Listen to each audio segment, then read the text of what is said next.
I hope there's a whole lot of Christians in here.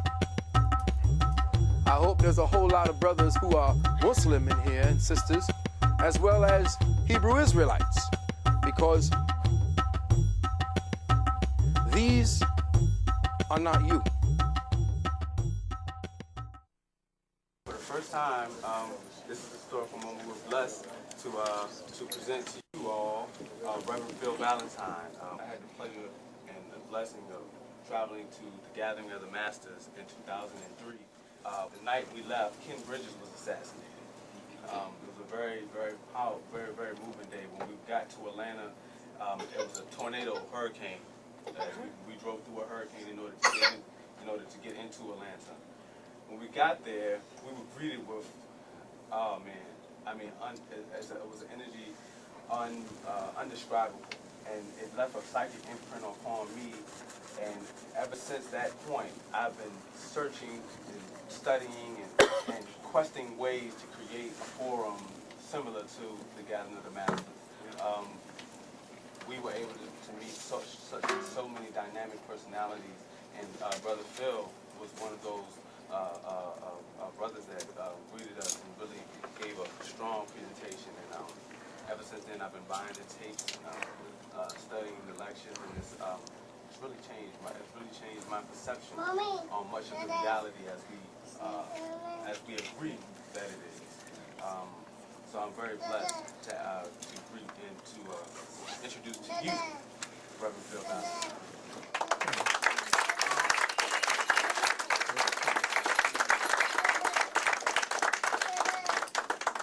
And let's keep it going for Brother Manifest, please, for all the work he's been doing.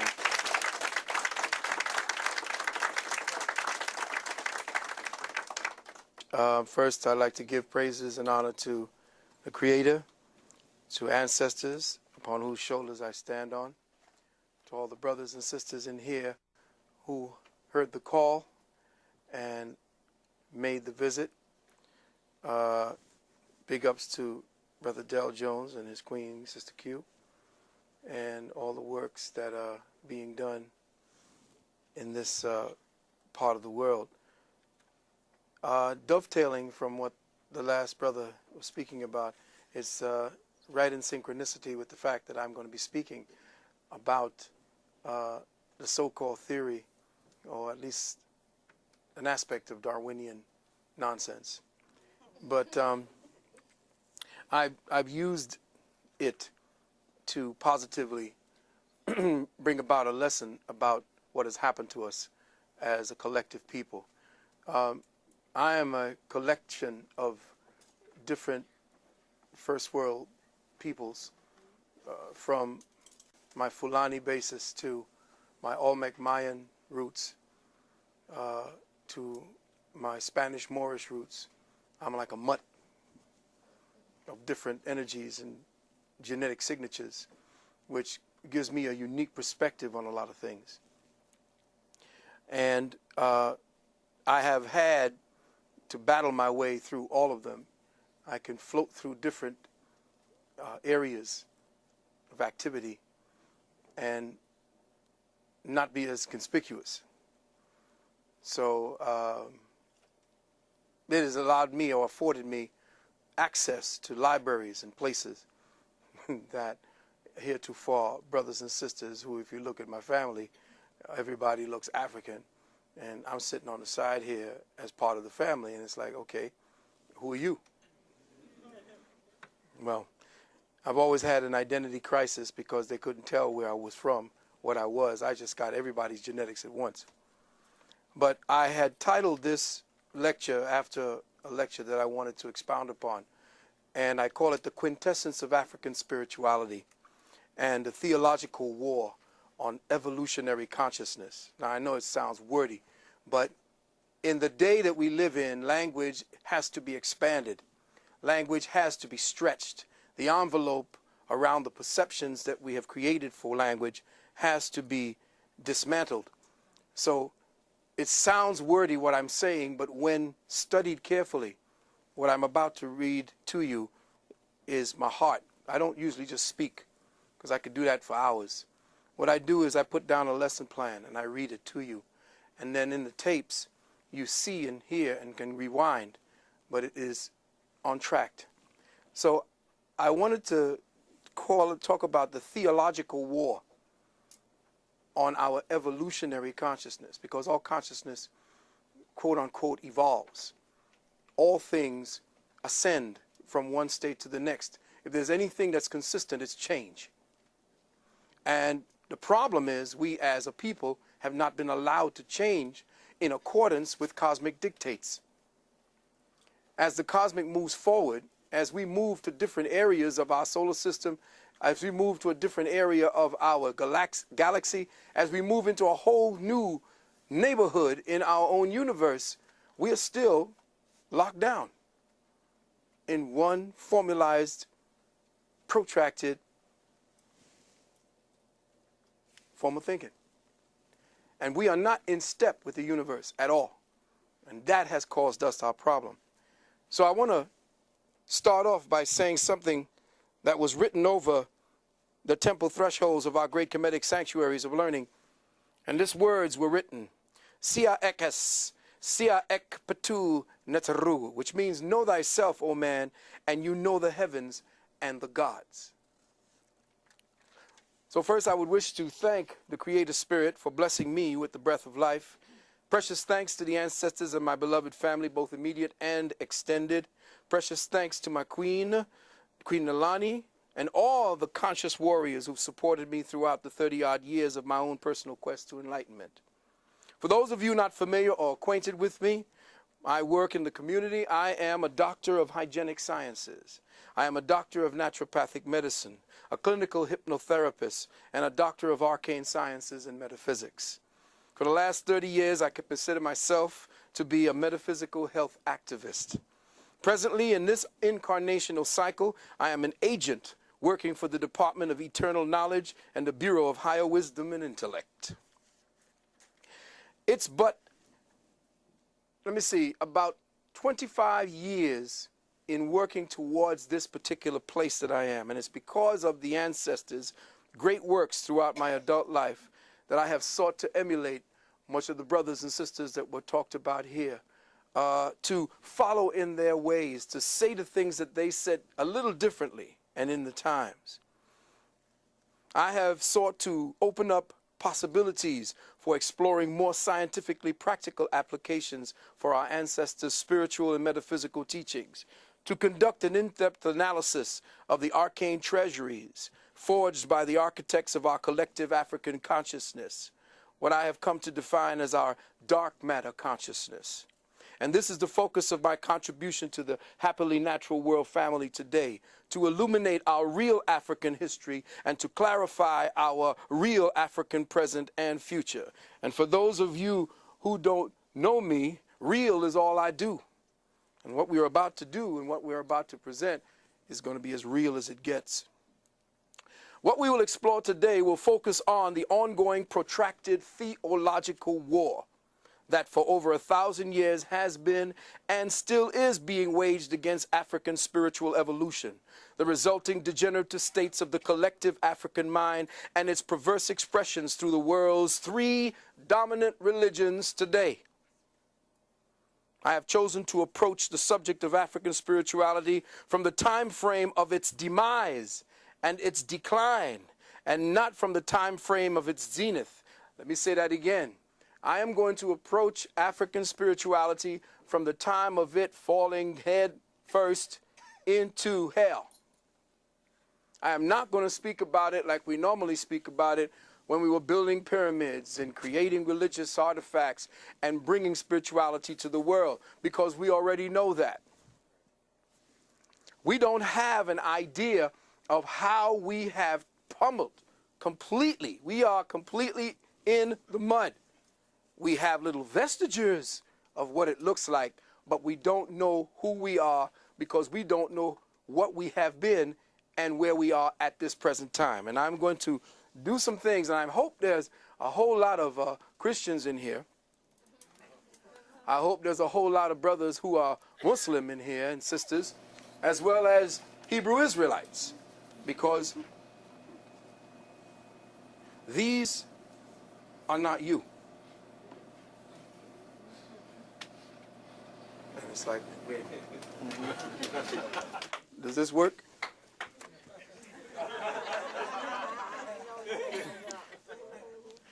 I thought the day would be better served and have a greater impact if the focus were placed on how African spirituality and all that entails was systematically dismantled as the world's primary conceptual construct of reality. How it was attacked, the methodologies and strategies, how the surviving remnants were convoluted into the dogma of today's three major religions, mutilated and suppressed, and the psychological consequences its destruction has had on African peoples, in fact, all other indigenous peoples of the world today. Beloved, for the sake of clarity, I'd like it to be known that I am speaking about African spirituality in a purely abstract context, the qualifying word African simply being used as a marker to define an instance in the flow of human evolutionary consciousness. I'm speaking of African spirituality as a globally recognized exercise of the higher perceptual faculties in humanity, even before the continent we now call Africa became known as Africa, Al-Kibulan, Abyssinia. So my account of the attack and the erosion of African spirituality on this planet begins approximately 2,264 years ago, circa 264 BC, in accordance with the Europeans' Gregorian time frame, with a man called Ptolemy Philadelphus, a Greek who ascended the Kemetic throne after its fall to Alexander of Macedonia, who tried to make restitution for the carnage and destruction of his predecessors by rebuilding the Kemetic libraries and schools. The reward he offered was great, anywhere between $10,000 and $30,000 at that time, per set of scrolls, the price depending on the in-depthness and thoroughness of the study submitted. Those who did not commit their philosophies or give their philosophies to the scrolls or to the manuscripts were allowed to dictate their stories to scribes, who meticulously wrote them down and logged them into the library. Many duplicates of each scroll and manuscript were also made for distribution to other libraries and schools that Ptolemy planned to build, which unfortunately never happened. All in all, Ptolemy secured before his reign, or during his reign, some 280 to 350,000 scrolls and manuscripts, constituting at that time what has to be and what was the most valuable collection of scientific and spiritual data in the known world. Ptolemy himself was said to have been a scholar of sorts, or at least he is a wannabe. But he had the same Greco-Roman delusions of grandeur, where he wanted to be declared a god. So he read many of the translated works in his library, and he discovered to his amazement that virtually all, of the many and diverse systems related to philosophy, religious practice, and the sacred sciences were literally based on one and the same conceptual principle. The evidence in the library showed without a doubt that all of the ancient sciences, religions, and philosophical writings were based on but one grand, and for our purposes here, African cosmological unity, which in itself had a legacy that pointed to a time even before most ancient, more African, let me just say, there is no place in the past that you could dig in that you will find your origin, because you don't have an origin. You always was, always will be. And the problem is that every time we dig up and find Lucy, we're only finding a point in the reference of evolutionary consciousness. And that's where I'm going today. When we trace the evolutionary history of African spirituality to the time of its origins, we find documentation that reveals there was never a time that man was not. Let me say that again. There was never a time when man was not.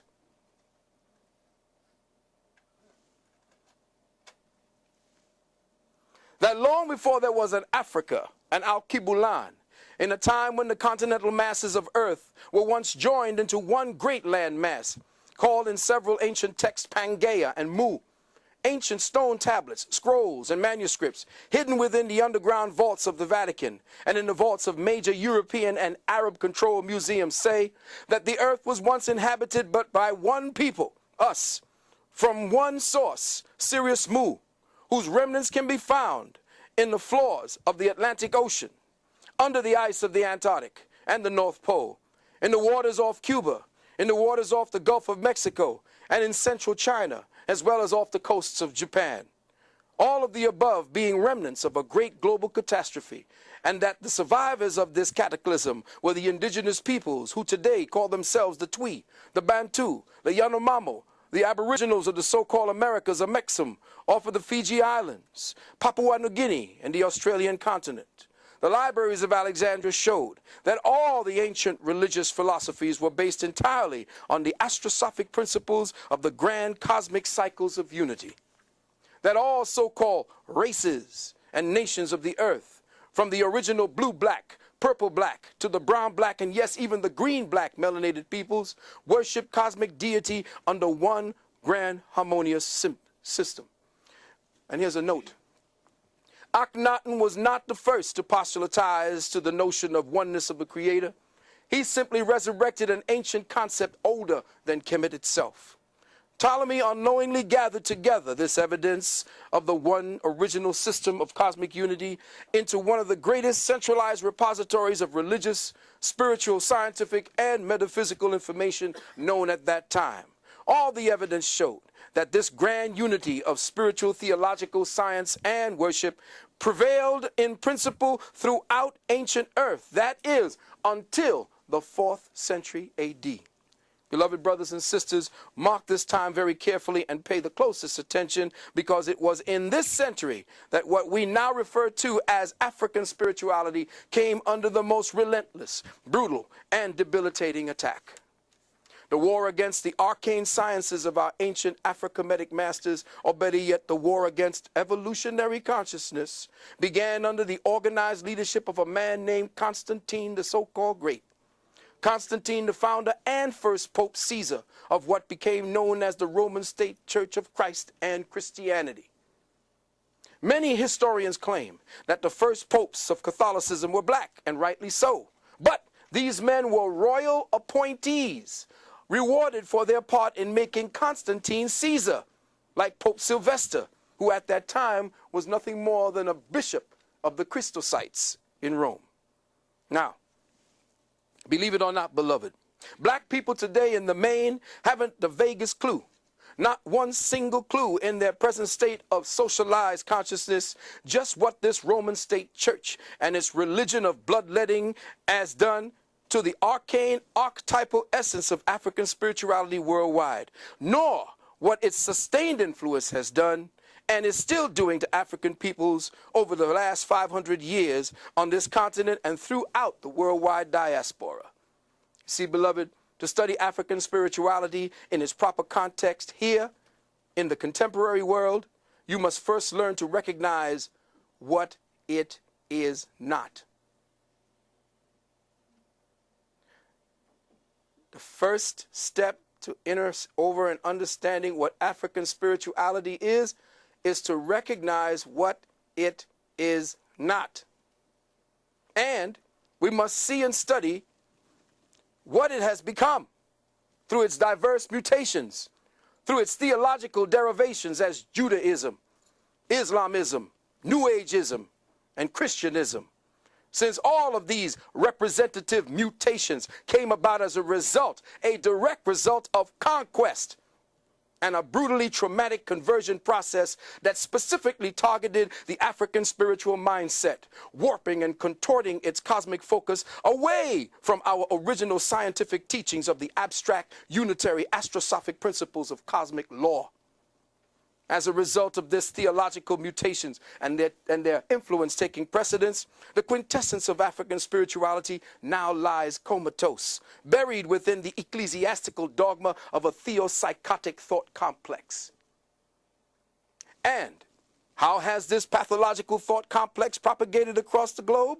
Well, as I've always said, like a disease, it happened in degrees. With the creation of this new state church, the confounding fathers of this new religion went all out to assure the success of their new enterprise. And what did they do? They set about suppressing and destroying all other existing competition. And so off to Alexandria they went, where they skillfully interpolated what they wanted from the treasuries of that library. And what did they do? They copied the scrolls of Hessus from the Druids. They copied the story of Krishna from the Dravidian manuscript. Gerald Massey found hundreds of similarities between Jesus and Krishna. They copied the story of Orpheus from the Etruscans, the story of Mithras from the Persians, who we call Chris. They copied the story of Bel Minor from the Chaldeans. They copied the story of Iao, from the ancient EU people, from which the northern Caucasoid race called the Khazars plagiarized and renamed themselves Jews when their king converted in the 7th century. They copied the mythos of Jason and the Argonauts from the Greeks. They copied Jess, the Redeemer, from the Phoenicians, Tammuz, Bacchus, Dionysus, Hercules. But just as important as their plagiarization of Krishna, they outright stole the entire story of Heru from the Kemites. Heru, the Redeemer. Gerald Massey again found 137 similarities between Jesus and Horus. Each and every one of the above characters and more, from different ages and time periods, all were known as the Christ or the Christ or the Anointed One. With the creation of this new state church, they also copied the story of Hercules, which was Set. When Set and Horus came together, Horus rose and set in the west.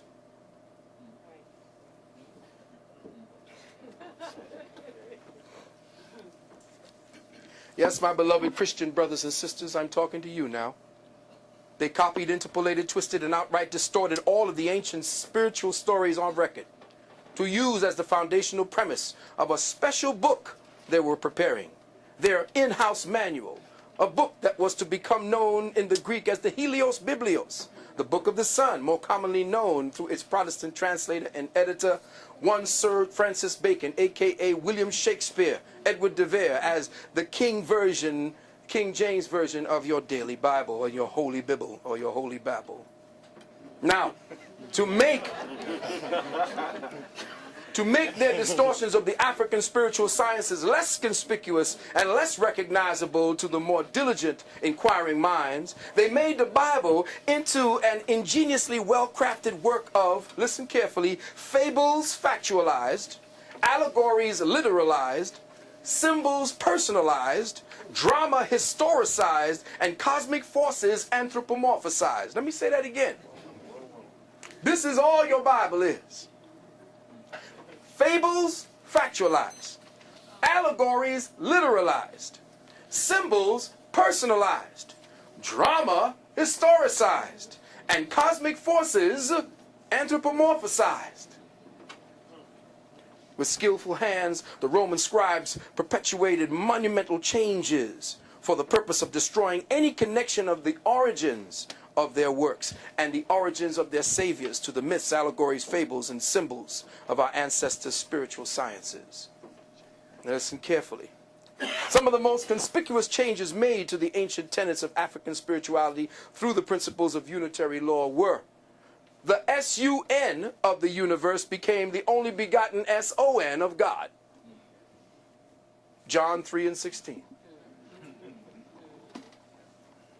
The 12 celestial gates, or metaphysically speaking, the cosmic grid of Earth's third density space-time consciousness zone, called the 12 signs of the zodiac, became the 12 apostles of their gospel Jesus. Don't hurt nobody. 3. Got to. Bring the pain. I gotta hurt some Christians up in here today. I'm sorry. Bring the pain. Sometimes the truth cuts, you know, but it takes a little time to bleed. You may go home and all of a sudden you're starting to bleed, and what happened? 3. The Afro-Kemetic and Dravidian principles of the redemption of man through the reincarnational cycles were ordered removed from the spiritual literature of the Bible. No longer would redemption through cycles of physical rebirth, where the soul undertook its own personal, deliberate, biospiritual effort to transcend, where the human mind would use its focus, intent, and attention to alchemically transmute the cellular molecular genetics of the atomic temple through the disciplined retention of the man's sperm seed and the disciplined retention or stopping of the monthly loss of vital blood essences and eggs by the woman. No longer would this eternal science of the ancient masters constitute the higher paths to personal redemption. No, no longer. Instead, redemption, according to the Roman state church, became a vicarious and literal blood sacrifice, a blood-bathing, blood-drinking, blood-washing process where any criminal, be he murderer, child molester, lawyer, or political despot, could be cleansed of all their evil and sin and achieve unilateral forgiveness and absolution. The one condition for this ticket to paradise being that they only have to be washed in the blood, accept and believe in a personal Savior who was brutally murdered and then physically resurrected to save all our asses.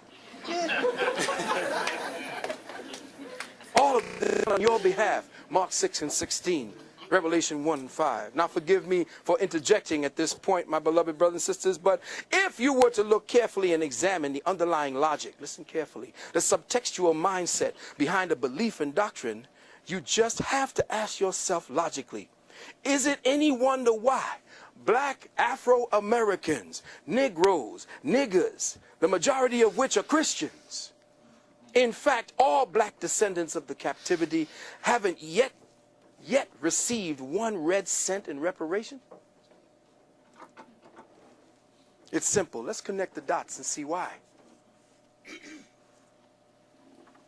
By black people, Negroes, accepting the doctrine of vicarious atonement. Vicarious atonement means somebody else save your ass. Just worship and believe, and you will see the kingdom. Because God, Jesus, got your back. By accepting the doctrine of vicarious atonement and accepting this belief structure as your own, you have not only denied the very existence of your ancient ancestors and your true our story, history, you have in effect forgiven your oppressor of his debt to you. For by his acceptance of this personal Savior, the oppressor's sins against you are forgiven. And since now you believe as he does, you and Jesus have forgiven him, and therefore he don't owe you a damn thing.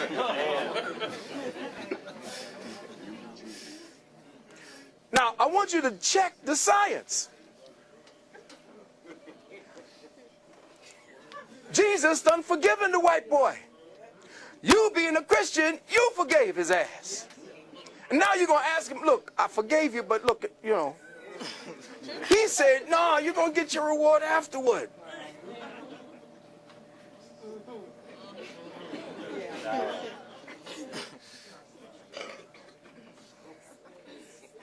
Now remember, since Jesus the Christ is a fable, and your government is one nation under that fable, their God, your acceptance of his existence puts you into the fable or the speculation as well. Thus you have no history, no ancestors, no nation, but the one you have now believed you. Now this one thing you have,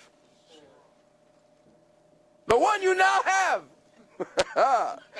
the one he gave to you through your acceptance of the fabled Lord Jesus Christ. Once you say, I am washed in the blood, that's the blood of your ancestors. This is what the metaphysical underground calls being caught up in the matrix. You see, indigenous melanated people do not see that the European has structured his present paradigm after the Shatar law of the imposter Jew. This government is a quasi-theocracy where your belief in the system makes it real. At its core, the government is a fable, a fiction. It is a direct reflection of the Roman state church fable. If you buy into one, you have automatically bought into the other. Now let's take a short look at the forming of the early church. Christian Bible says, by their fruits shall you know them. Let the church say, amen. All right now.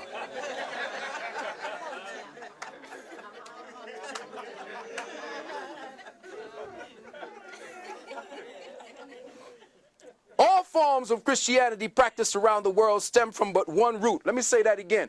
all forms of Christianity today practiced around the world stem from but one root, and regardless of what you may think by those you professing, you could be Anglican, you could be Baptist, you could be all of it. All Christianity is guilty by association, because all forms of Christianity is Roman. Its root, the root of Christendom, is in the Vatican and Rome. And believe it or not, beloved brothers and sisters, when the Moors fell over here, it was the Pope that gave permission for Islam to be practiced on this soil. Let me repeat that again, because a lot of my brothers, being a Moor myself, that was a little hard for me to swallow when I heard that. Muslim religion, quote unquote, Islam, the Pope gave permission for it, just like the Pope had to give permission for Nam Myoho Renge Kyo to be practiced here as well. Because the Pope is the ruler of the planet, period. He overrules all law, period.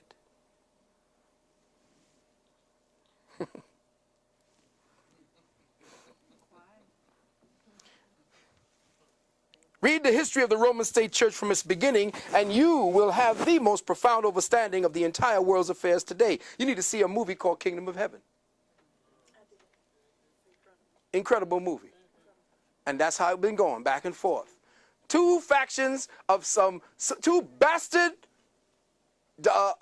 aborted fetuses of ancient Kemetic law fighting back and forth for one another, saying that they got the true God, killing one another. So now let's examine some of the evidence given by those who lived around the time of Christianity's beginning in Europe. Let's go back to the scrolls and see what the people who were there at that time had to say about the origins of Christianity. Remember, beloved, all persecution by the Church of Rome written on the pages of ecclesiastical history began with Constantine and extends to the present day. In fact, the Christian emperor was the first to forbid free thought. And Christian priests were the first. Christian priests were the first. Let me say again, Christian priests were the first to burn books.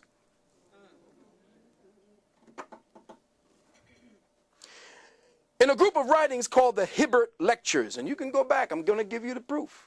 The Hibbert Lectures, a man named Renan, R-E-N-A-N, translates the following. He says, quote, "We search in vain through the collection of Roman laws before Constantine for any enactment aimed against free thought, or in the entire history of the emperors for the persecution of abstract doctrine. Not a single savant was disturbed. Men whom the Middle Ages would have burned, such as Galen, Lucian, Plotinus, all lived in peace, protected by Roman law." In other words, before Constantine came, free thought, which was one of the thinking processes handed down, or the way to think handed down from your ancient African ancestors, was the order of the day. T.W. Dewan, you need to get his book called Bible Myths. This is page 434. Quote, "It was a common practice," listen Christians, "it was a common practice among the early Christian fathers and saints to lie and deceive if their lies and deceit helped the cause of their church," end quote. Lactantius, the eminent Christian author of his time, wrote, and I quote, "Among those who seek power and gain from their religion, there will never be wanting the inclination to forge and lie from it by the church." From Count Volney, Ruin of Empire, Dr. John Henry Clark talked about that book. Page 177.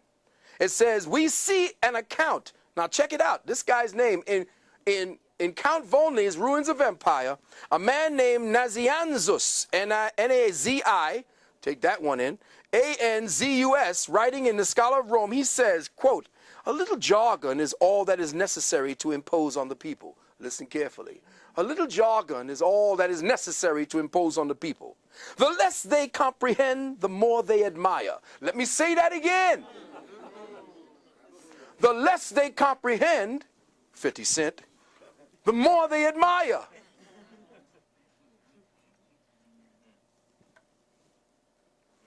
Our forefathers and doctors have often said, not what they thought, but what circumstances and necessity dictated, end quote. In Gibbon's Rome, Volume 2, pages 79 and 80, Gibbon writes of Eusebius, Bishop of Caesarea, one of the architects of the Nicene fraud that became Christianity. Quote, the gravest of the ecclesiastical historians, Eusebius himself, indirectly confesses that he has related only what might be redounded to the glory of the church, and that he would suppress all that would tend to disgrace that religion.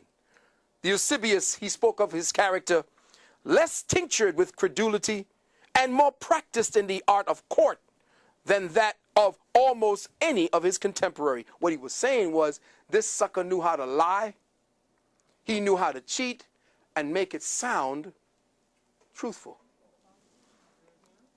Johann Lorenz von Moschayem, in his book Church History, Johann Lorenz von Moschayem, in his book Church History, Volume 1, page 198, said, quote, it was held by the church that it was not only lawful, but praiseworthy to deceive, and even to use the expedient of a lie in order to advance the cause of truth and piety.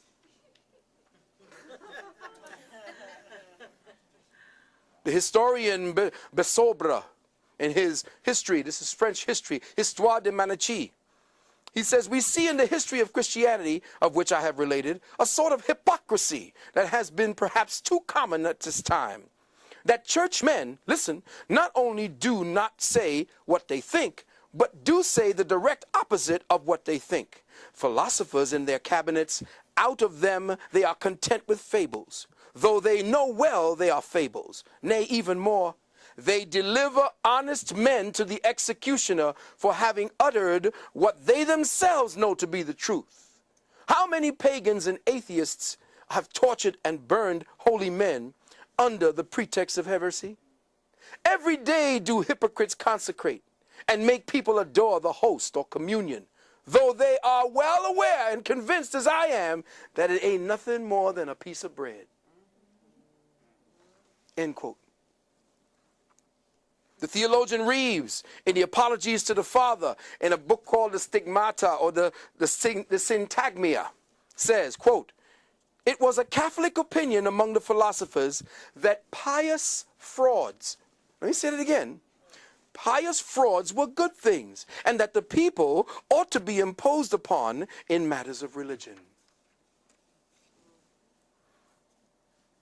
Again, from the Syntagmia, quote, he purposely wrote these in Latin, that it might serve for the instruction of the clergy only, and not come to the knowledge of the laity or the people, because too much light is hurtful for weak eyes.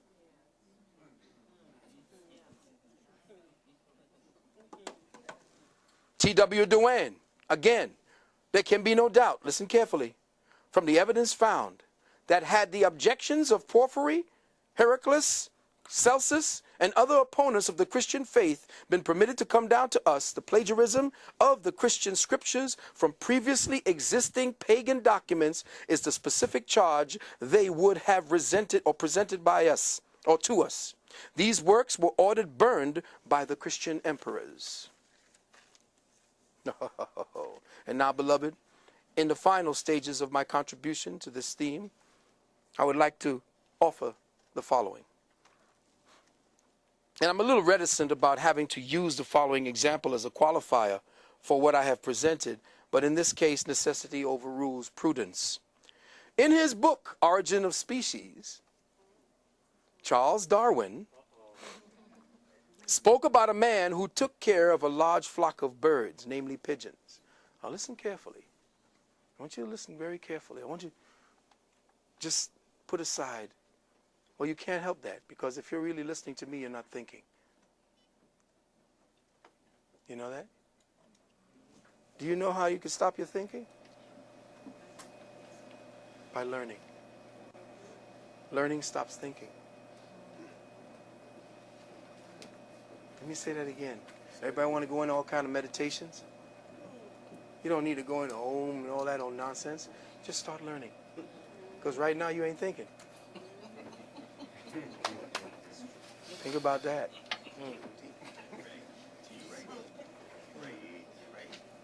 Now you know how they got you. Because the problem is that you don't understand as African peoples, as melanated peoples, that the greatest wealth that you pay to this devil is your attention. Because that's what they ask you to do. What? Pay attention. That's right. So now you're paying attention, they're getting wealthy. It's when you stop paying attention that they kill a few of y'all. Black boy gets shot by police 27 times. Now they got your attention. Now you're off the spiritual path and you're thinking along their path. Now, if you're going to sit down and cry about it, then you're dead. Go out and kill the man who killed that boy, then you're all right. Say it again. But don't sit back and, oh my God, oh my God. Do something about it and then go back to thinking.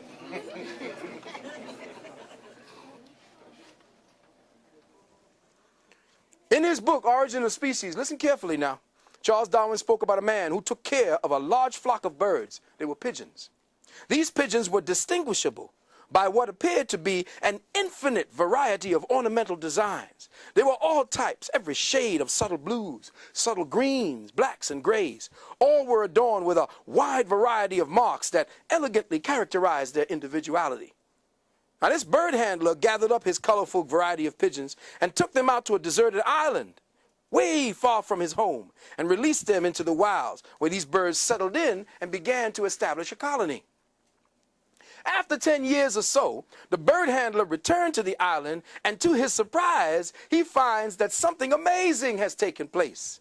The blacks, the browns, the grays, the iridescent greens, the iridescent blues, the stripes, the spotted, the ringed, the striated feathers, varieties, and beautiful, beautiful ornamentations of birds he released into the wilds had all but disappeared. All of their children had metamorphosized into this slate, dark blue generational type, each of them with a monotonous black ring that repeated itself on every one of their wings. All of the beauty of variety of iridescent colors, patterns, and designs in their feathers and characteristics completely disappeared. Now, in staying consistent with this theme, Darwin also made mention of the characteristics of the cultured rose and the cultivated strawberry. How, when left unattended, they shrank back and degenerated and reverted back to an appealing shrub and vines and weeds. This devolutionary process he called the principle of reversion to type. Now, beloved, let's touch upon that theme. These examples may be construed in many ways, but for our purposes, there can be only one interpretation. The feather characteristics of the nurtured, cultivated, cultural birds are symbolic of the culture-centric expressions of African spirituality that were perfected within the confines of a self-actualized, self-cultivated, self-contained, self-enriching, self-evolving, self-correcting, self-healing, self-perpetuating, self-preserving, self-regulating, self-supporting, self-sufficient, self-sustaining paradigm dynamic of consciousness, where the vast variety of feathers from Ma'at represented the vast variety of creative achievements attained by African civilizations, as with other indigenous peoples around the globe. Here we use the markings and colors of the birds as the symmetric equivalent symbolic of the expressions of African spirituality. The blacks were spiritual sciences, the yoga, the meditation, the mathematics, the mystery system. The browns were the agriculture, the botany. The grays were the sculpture and the art. The iridescent blues and greens was the alchemy, the metallurgy, the medicine. The stripes was the architecture, geology. The spotted was the astronomy, the astrology, the psychology. The striated was the art of war. All representative of a highly advanced, sophisticated, self-evolving spiritual civilization. Then it came to pass that these diverse Africans and their individually unique expressions of spirituality began to experience a series of sustained, brutal attacks for over the next several hundred years. This ongoing strategy or tragedy eventually caused them to become traumatized captives. They were rounded up, displaced, and taken to hostile foreign environments where their self-evolving mechanisms of cosmic consciousness, their African spirituality, were systematically and savagely brought to a screeching halt. What once constituted an internal dynamic of self-evolved energy that was used by the African mind for the development of higher awareness became a pathological fight or flight survival response to hostile environments. Within us as captives, the higher African spiritual mindset began to atrophy, began to degenerate for a lack of a sustained attention, utilization, and focus. Diasporic Africans, unbeknownst to the majority of us, began to devolve spiritually over the subsequent 20 to 25 generations. We began to revert back to a type, that is, a type of African never before witnessed or experienced by ourselves. A new type of African was created, a religious African. We began to psychologically metamorphosize in the hostile atmosphere of a Willie Lynch environment, which caused us to revert, or should I say convert. Let me say that again. Y'all didn't hear that. Africans didn't revert. We converted to a pathological, artificial, cultivated phenotype made in the image and likeness of our external slave master, who rewired us to self-perpetuate, anti-spiritual, non-critical, non-logical behaviorisms. Beloved brothers and sisters, over subsequent generations, our pathogenic conditioning began to bear fruit. That under the psychological and genetic pruning tools of Willie Lynch, we became spiritually stultified, robbed of our archetypal memory banks, robbed of our genetic reflex to the creator spirit within us. Like the careful cultivation of the Japanese bonsai tree, African and indigenous peoples were spiritually, genetically, and creatively pruned for generations, so that our very soul's ancient association and connection to the triple black cosmic mother would systematically and continuously be diminished. Mighty oaks, redwoods, and baobabs reduced to the size of shrubs, thistles, and weeds. Anybody know what the Japanese bonsai tree is? You can turn an oak this size. All you got to do is just keep pruning it. And that's who we are. Well-pruned bonsais. And to seal the bargain, to shut the door forever, the slave master pruner taught and conditioned the traumatized African mind to supplant his natural, abstract, metaphysically reflexive, inquiring mind with that of the non-critical, non-questioning, non-analytical functionism of the religiously indoctrinated mind. With reference to the examples given to above about the rose, the strawberry, and the birds, African spiritual scientists were actually and acutely aware of this fact called the principle of reversion to type. They considered it in every real work that they have ever done. They always knew that man would revert back to type if he did not keep his culture. This they described in their depictions of the tenuous polarity of equilibrium between Set and Heru, between Set and Osiris Osar. You see, these were cosmic forces that represented a form of gravitation felt between the higher and lower natures of man.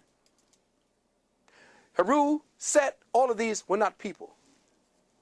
Just like no man, no woman, no nothing ever existed in the Bible or in the Quran. Oh, man. Tell a Christian he didn't have a history. Tell a Muslim that nothing like that ever existed. Tell a Jew that none of these patriarchs that they're talking about and gods and forces that never existed. And my own brother will kill me.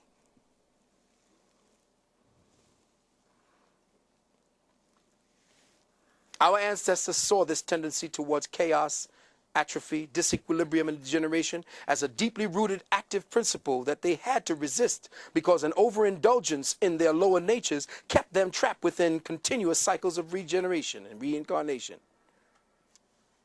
All that said, when looking at ourselves today, how do we describe what we see?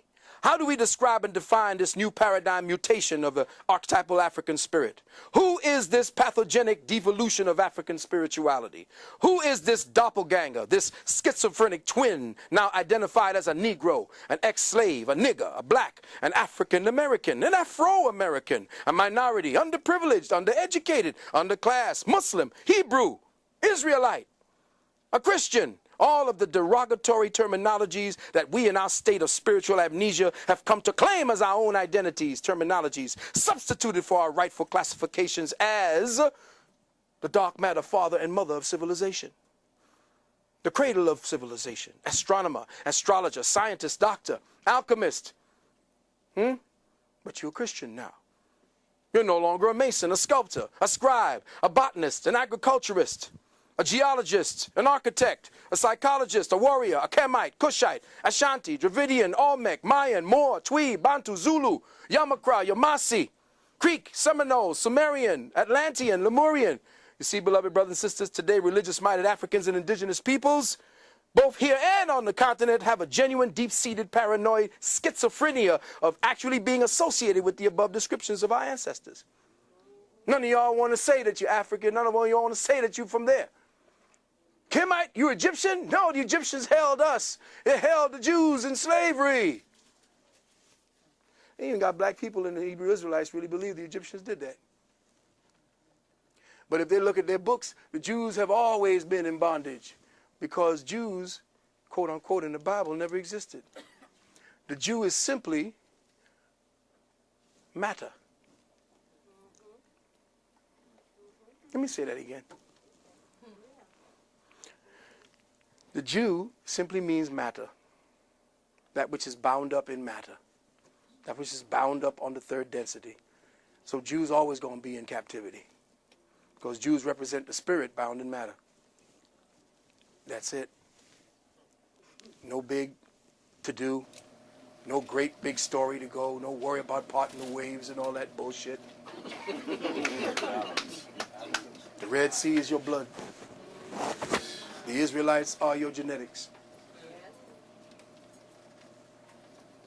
Most religious-minded black people have developed disassociative mentalities and get rapidly indignant if you dare to say that they are Africans 500 years removed. Negroes like Stanley Crouch, who know for an unequivocal fact that they are Americans. Always were and always have been. But this dissociative mindset is the result of the genetically implanted trauma-based hypnotic suggestions forced into our recently shocked and injured psyches by the doctrine of Willie Lynchism. Hypnotic suggestions that mold the religious mind conditions you to see this type of dissociative mentality as normal. When I say that I am African or I am indigenous, if I am this, that is somehow insanity. Africans who worship or at least recognize their ancestors in current Africa are said to be covenanted with demons.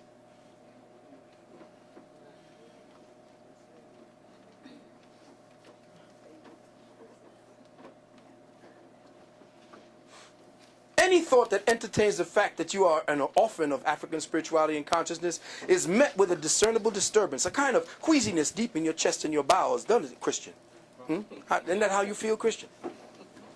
You feel a kind of queasiness when I say you're African. You kind of start getting upset because the Jesus demon starts working you. This is the artificially created, fragmented psyche kicking in. The altered state artificially created by trauma and the combination of hypnotic suggestion. So when I say to your religious mind, that altered fragment of your traumatized African psyche, that no such person as the God-man Jesus ever existed, no apostles, no Moses, no Paul, no John the Baptist, no Adam, no Eve, no Noah, no Mary, no Joseph, no Isaiah, no John the Revelator ever walked amongst your true historical ancestors in the flesh, immediately your learned, hypnotic-induced defense mechanisms kick in and forces a complete shutdown of all critical thought and thinking, causing a complete theocratic brain lock. Ooh.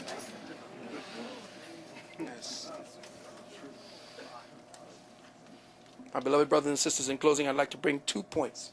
One, African peoples, in fact, all indigenous peoples, were once guided by a cosmic spirituality cultivated from an external relationship with Nature Mother and an internal relationship with Father Spirit. We mined and cultivated from within ourselves the most beautiful, wondrous, and exquisite treasures from the realms of dark matter consciousness. that still stand as eternal testaments, unmatched on the soils of North America and South America, Africa, China, Europe, in the depths of the Atlantic and the Pacific, under the ice caps of Antarctica and the North Pole, and yes, even in the semi-desolate plains of the planet Mars, and on to the moons of Europa and Titan. These monuments, carvings, and papyri persist as eternal declarations of the quintessential creative African spirit. But brothers and sisters, what in the Creator's name have you erected since? What have we created? What testament to cosmic intelligence and our spirituality have we recently etched in stone or ascribed unto papyrus? What last names have we turned? When last have we turned lead into gold, or communicated with our ancestors, nay, with our progenitors on Sirius and Orion, now that we have reverted, or rather have been converted to a type, now that we all got religion? Brothers and sisters, language, as the brother said, is the rudimentary instrument or system for encoding the perceptual measurements of time, space, and dimension. This is precisely why our ancestors were so meticulous in their use and expressions of the letters and words and language. This was especially true of the Dogon people. In the Dogon mystery system of occult science, knowledge, understanding, and their natural evolution into wisdom were arrived at through synthesis of 4 psycho-spiritual principles of attention and discernment.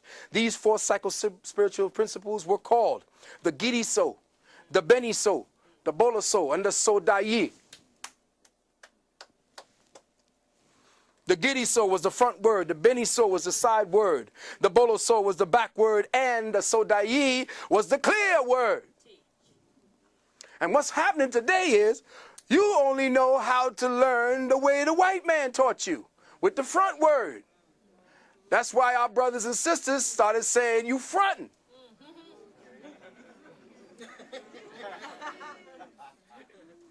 Because your people used to say, listen to what they said, see the front word, and then look at it from the side, and then look at it from the back, and say, you full of shit. Because all of what you have said don't jive. It ain't 360. That's why they took your tongue, like the brother said. Because it was not the clear word. After the 3 sides were seen, then it was clarity. And there is no clarity in this language. That's why I have to use all kinds of weird, different kinds of interpolated, patched together words to get you to enter and understand what it is I'm talking about. Who is this crazy motherfucker talking this nonsense? If you go back on the tape and listen to the tape, it's like, what the hell did he say again? Rewind that. These 4 vibrations or variations in the operative use of focus, attention, and understanding constitute the most precise and complete use of the cognitive powers of the brain for the comprehending of the true meaning of a given or expressed reality. It is processing reality in 3 dimensions. No word, letter, or gesture is taken for granted or simply at its face value, because observing a phenomenon from the front, side, and back allows the brain cognitive instruments to geometrically triangulate the essence of the subject. And you think in geometric terms.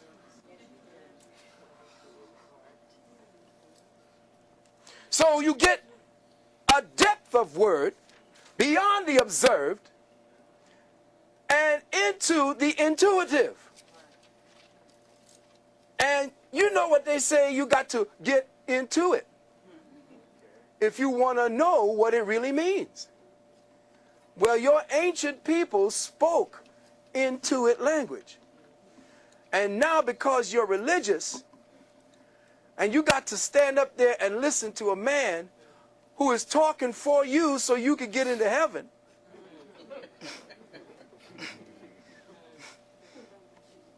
Now that's some deep shit. You gotta think about that. That's right.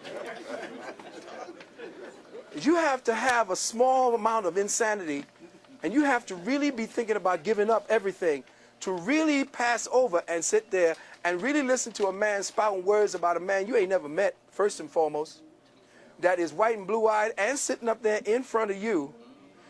him saying to you that this devil is going to take you in there. And you know what? I'm going to tell you all something. May I? I'm going to try to slip past here. And I'm going to say something that scared the hell out of a few people when I said it the last time. Your first redeemer, if you want to stay within that pantheon, was Lucifer. I told you Lucifer was your first redeemer. Now, I told brothers and sisters that as soon as a cracker tells you to run from something, run to it. Why do they hate this man so much, this entity so much? Why do they hate Lucifer? I wanted to know. That's why I got kicked out of the Bible. When I was a Catholic, I got kicked out of, get out of the Bible study class. Lucifer was supposedly this beautiful creation from the hand of God. God took the time to mold this bad boy. And now we're supposed to run from him. His name, Lucifer. Light. That's why they named Lucy, Lucy. Because it shined a light into a past that the cracker never had, never knew. And the first name was not Lucy, L-U-C-Y, it was L-U-C-I. That was the first spelling before they changed it. Lucifer, and here I am talking to the devil, so I know y'all going to tell me I'm damned to hell. Lucifer was your first redeemer. How was he your first redeemer? He was your first redeemer because he came into the garden and got you all out. Got us out. You mean he took us out of the garden, the beautiful garden where everything was perfect, where everything was going on. I had my woman, I had my food, had my apples, had my trees, had the animals at bay and all that, and he came and got me out of that. Why would I want to got out of that? Because you'd have died in it, fool. Adam was in perfection. If everything is perfect, it's dead. It's in stasis. There is no movement. So Adam had to be kicked out because Adam would have died in the Garden of Eden. Adam was kicked out of perfection and kicked into perfecting, which is the true perfection. So when he went out of the kingdom, he went out into the kingdom of Nod. Adam, or that which was the spark of the creator, which was the atum, left out of the unity, which was the light for the creator, and into the darkness of the knowledge of itself. In fact, the creator, being all knowledge, couldn't know itself. If you are all or something, you don't know what you are, because there are no boundaries to you. So the creator knew that it had to create boundaries to know itself. And in so doing, it created a sphere, a unitary self, one element called the hydrogen atom. There is no other element but that. You are nothing more than variations on a hydrogen theme. And that's who you are. The hydrogen was Eve, Adam, and the garden. So out of that, Lucifer comes in. And who does Lucifer come in as? A snake. The serpent is what? The symbol of what? Fecundity, fertilization, life, electricity. Because sitting in the garden being perfect, perfect. What do I do?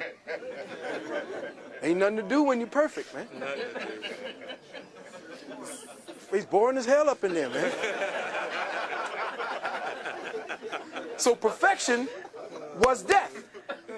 Perfection equals death. When cancer perfects itself, you die, it dies. So perfection equals death. There is no perfection in anything, even in the Creator. That's why we exist. Whoa, that just takes it all apart now. Oh, hell. What does heaven look like if there's no perfection in the Creator? See, heaven is what we project it as. The Creator is still learning. The Creator keeps coming back as a child because it has the mind of a child. Let me say that again. Ye must be as little children. See, the metaphysics of the Bible is never talked about. It's never touched on, because once that happens, the threshold of the ceilings of religion die, and therefore your priests die. And when every priest dies, when the last stone of the last church falls on the last damn priest, humanity will rise.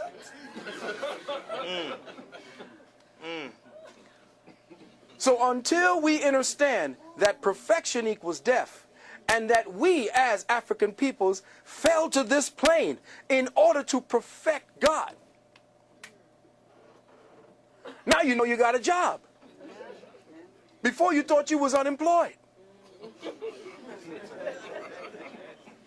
But you got a job. J-O-B, Job. Job is one of the most powerful books in the Bible. Why? Because it talks about the air sign.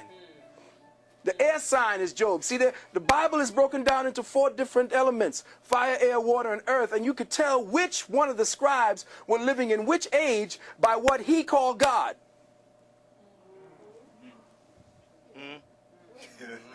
See, the Bible is slick because it's a composite of over 350,000 years of information.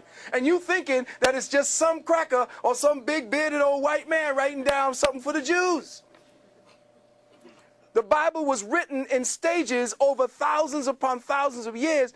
And when you see in the age of Moses, that's the age of earth, the earth age, or earth age moving into an air age or fire age, because that's when he killed off the cow. The cow is what? Taurus. The cow is the, what do you call it? So he crashed the golden calf, which means that's the end of the Taurian age, and we're moving into the age of Aries. In some of the old Bibles, Moses came down off the mountain with horns. It's all astrology. And anybody telling me different, both in Muslim, which is Muslimism, is nothing more than Islam, I-S-L-A-M, I self-law and master, which was science, not no goddamn religion.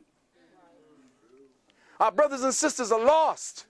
Religion, the minds is gone because that's a cancer. Religion was the Willie Lynch cancer seeded into your genetics.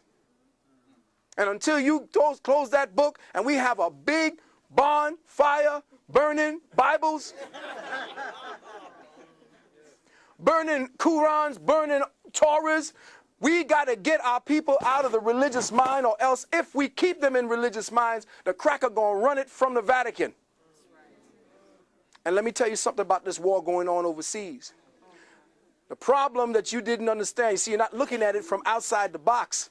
This is not a war between governments. This is a war orchestrated by the clerics of the planet. Let me say this again. This is a war orchestrated by the high priesthoods of the planet. And I'm going to prove one time to you how that is. Back in 1996 or 96, the Vatican held a summit meeting of all the heads of all the religions on the planet in the United Nations. And they said that humanity is lost. Why is humanity lost? Because we don't have them anymore. Why? Because humanity is becoming independent. Why? Because they are becoming smart. They got their own computers. They're thinking for themselves. They're breaking off. There is no more fear of God. Therefore, no more fear of us. What must we do? Well, we must create situations that bring that fear back to them. 9/11. When 9/11 came, amongst other mitigating circumstances, when 9/11 hit, more people ran back to the churches, the mosques, and the synagogues at that time than at any other time within the last 10 years. Matter of fact, so many people were dropping out of religion that they had to go do something. When Iraq, they finally conquered, Baghdad, who did they put in as the head of the first provisional governor? An imam. Now, if you're telling me that radical Islam is running the war on terror, how in the hell are you going to conquer Baghdad and put an imam in as the head? Not unless the war is a clerical war, orchestrated from the Vatican, from the high mosques, from the high synagogues. That's where your war is. More people have been killed based on the main religion than any other warfare on this planet. All of it orchestrated from the Black Pope. These last 60 to 100 years, to 150 years, the Black Pope in Rome. Not the white Pope you see. There ain't a black man as the Pope. I'm talking about the Black Pope, the head general of the Jesuits. His name is Hans Peter von Kulvenbach, a German Jew, who'd you just put into your popehood as the Count Nosferatu? What's his name? Another damn Nazi. Jew. You're watching Arnold Schwarzenegger. They're going to change the so-called Constitution, and you're going to be Zeke Highland with your boy. You're watching the Nazification of the planet, but being orchestrated by the clerics. Religion has kept you hypnotized, making you believe God is outside of yourself. That's the secret to this age. And let me just drop something else on you. The age of Aquarius. Everybody happy the age of Aquarius is here? Oh, that's interesting. Nobody is interested in the age of Aquarius, huh? Anybody know what the age of Aquarius is? Yeah, run it to me.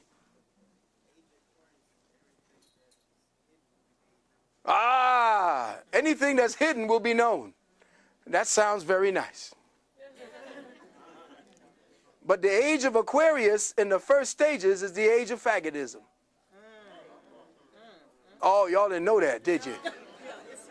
Oh, you see, y'all thinking, oh, this is the dawning of the end. Everybody wants the age of Aquarius to come down, not understanding or understanding what it is. The story of the age of Aquarius goes like this. There used to be a young boy in the fields of Greece. Listen carefully. I know you don't like where it's going, but it got to go there. A young boy of 15, 14 years of age, tending his father's goats. His father was a Trojan warrior, a general. The goats. Listen to me. Zeus, the almighty God from Olympus, looks down upon this boy and sees that he is fair. Goes down and snatches this boy. His name is Ganymede. Snatches the boy Ganymede and takes him and rapes him continuously. You are fair. I love your behind. Give me your behind. Give me your mind. Give me your behind. So he says, oh, you've been so good to me. You've been so good to my members. I'm going to pass you amongst the other gods. So he passed him amongst the other gods. And they took him and raped him and made sure he was theirs. This young boy named Ganymede. Now for his reward, he was given a cup. He became the official cupbearer of the gods of Olympus. Now, the Illuminati are known as the gods of Olympus. Flash forward to Snoop Dogg.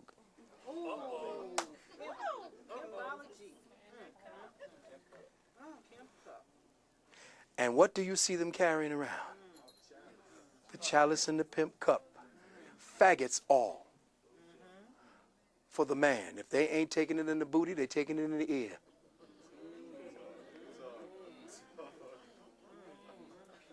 And you heard about the down low. So the age of Aquarius is the age of faggotry. This is why the brothers in Jamaica, Buju Banton and the rest of them were attacked for coming out on the Batiman. Because the big body hole will be your God. And don't believe anybody who's just saying, I'm bi-curious. Brother, you're not bi-curious, you're a faggot.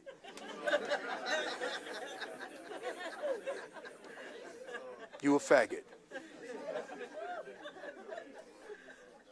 You are religiously hypnotized, and even Jesus looked like a faggot. You got to understand that because of hypnotic suggestion, constantly, over and over. See, this brother has some sneakers on that's really deep. May I? Take them off for me. Let me see. Take a look at that. Zoom in on the tongue. No. No. The backward star is the star of Lucifer. It's the goat. It's the goat of Mendes. Symbol of the goat of Mendes right there. Horns with the ears. I want you to check out also, I want you to check out who got a Dodge Ram truck here? Check out your Dodge Ram symbol. They tell you it's actually a ram, but they were slick because the shadow in the ram's part is a goat. It's deep. They keep bombarding you, telling you who's real and who's not. The ones controlling you and got all the power worshiping Lucifer. You dead, broke, poor, ain't got shit in your pocket, and you worshiping who? Jesus. Something's wrong. We worshiping the wrong person, and we paying for it. If you're going to worship somebody that's going to get you something that you want. But worshiping Jesus is a waste of time. Jesus brought you over here. That's right, the ship. That's right. Blessed by the bishops. So if you're going to do anything, do it the other way and then give some of that money back to those worshiping Jesus. Go get it from Lucifer. Bring it back to your people. Now, I'm not saying, you say, oh, God, hell no. See, now everybody going to start sacrificing goats and chickens and shit. I'm not talking about that. I'm talking about the fact that what we have here, if I may, what we have is a problem dealing with deprogramming.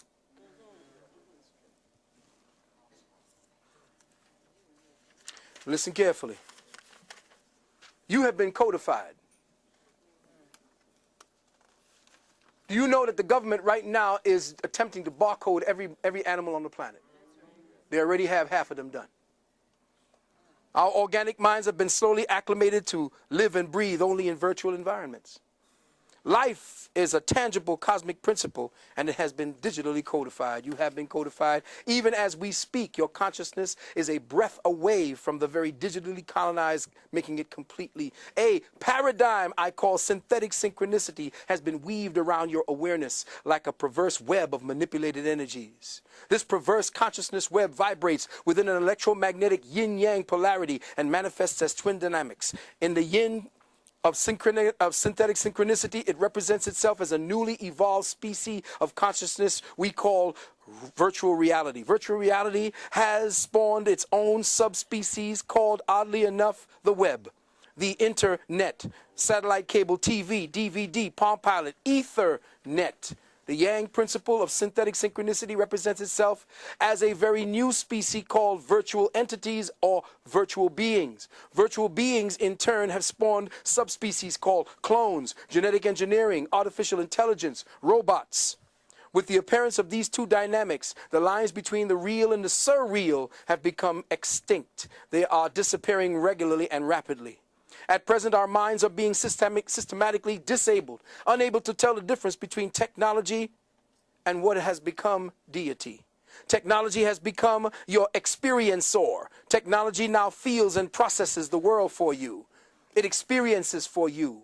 It sees for you. It tastes for you. It calculates for you. It listens for you. It senses for you, advises you, comforts you, teaches you. It even masturbates you. It thinks for you. Our entire planet is being converted into one homologous virtual program. The more of the virtual program that you accept as real, the more your organic senses are dumbed down. The more desensitized they become. The more dependent on the drug of the virtual they become. Food no longer tastes the same. Ask your elders for proof of this fact. Even if you try to prepare it the same way grandma and great-grandma did, it just does not taste the same. Why is that? Simply, from chronic overstimulation, fruits and vegetables no longer have the same tastes as before.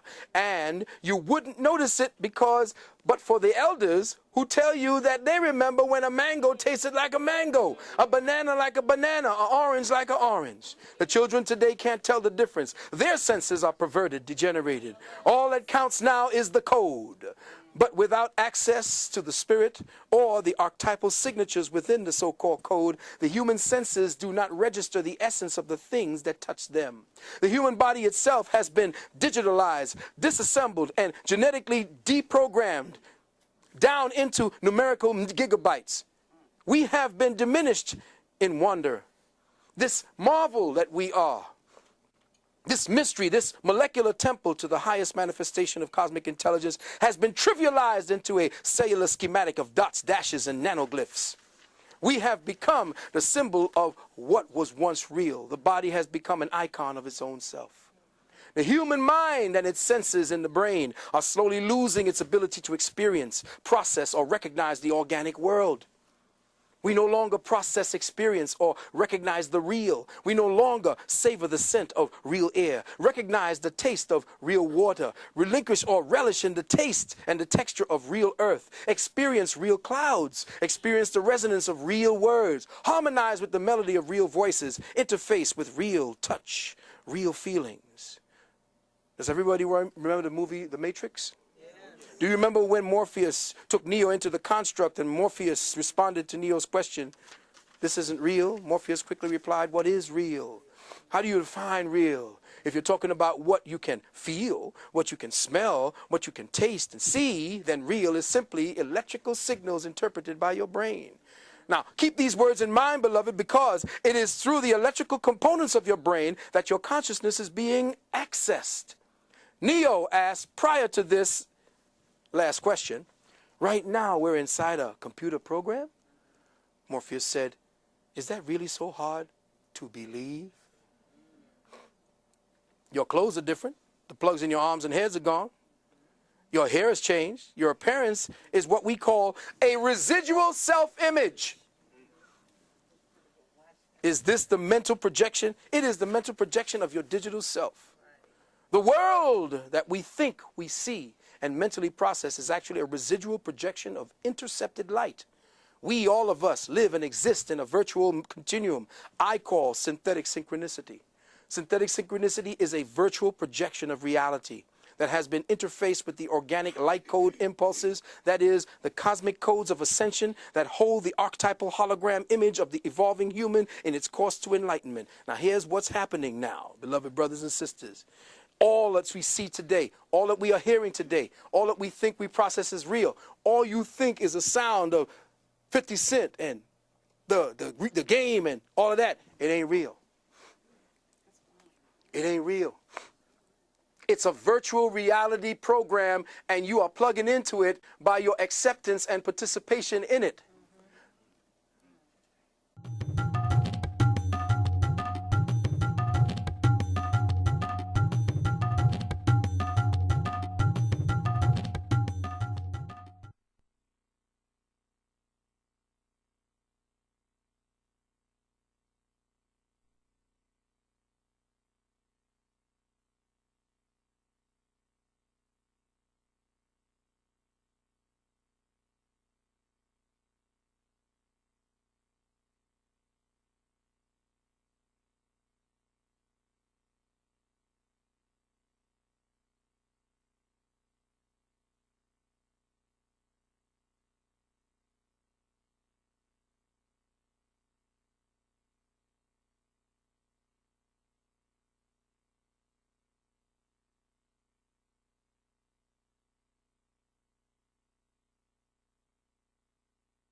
now is not real food. See, what's happening is they have to take out what is real in the genetics of the food, because what is real is what interfaces you with the earth. The earth has your final programming. Once you interface with the food on the earth, food and eating is a form of communication.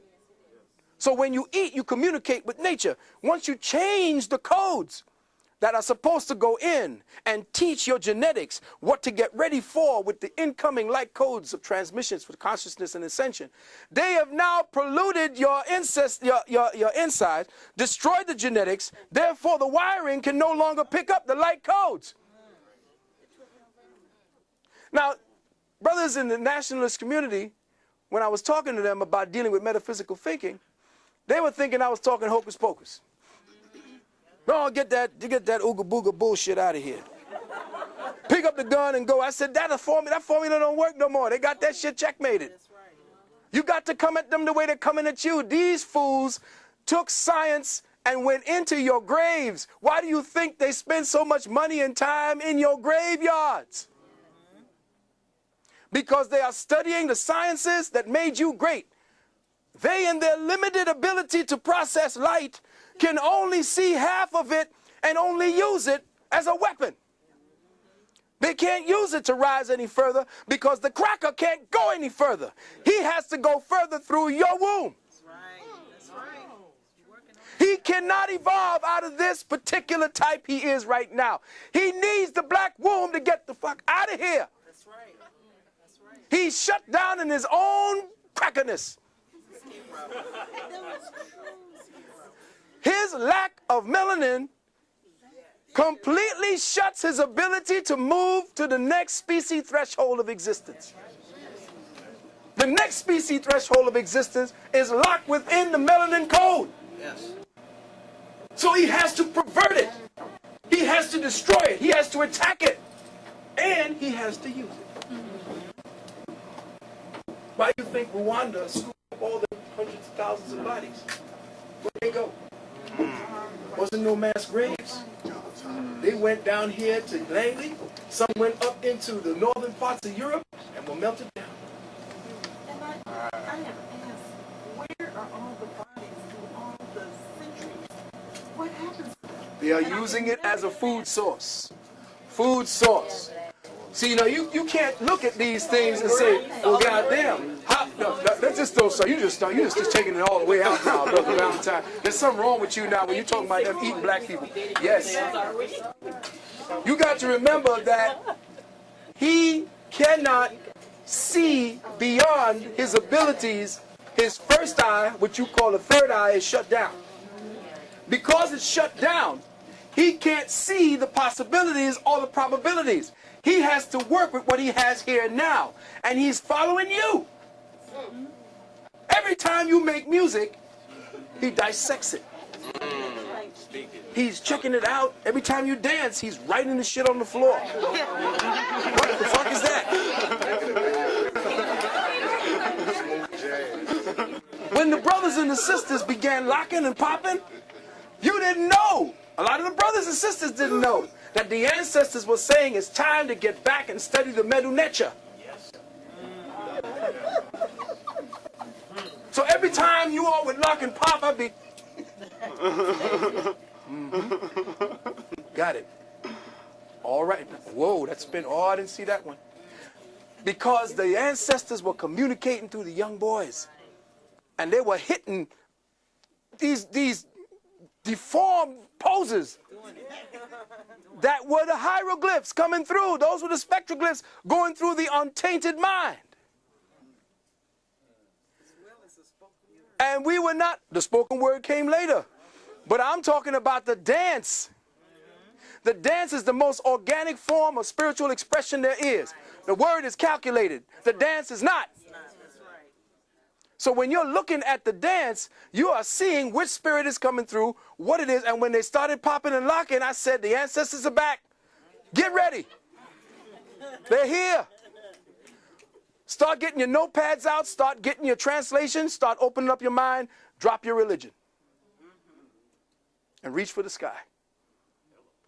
What happened again? When you begin to understand who you are, you lose all necessities.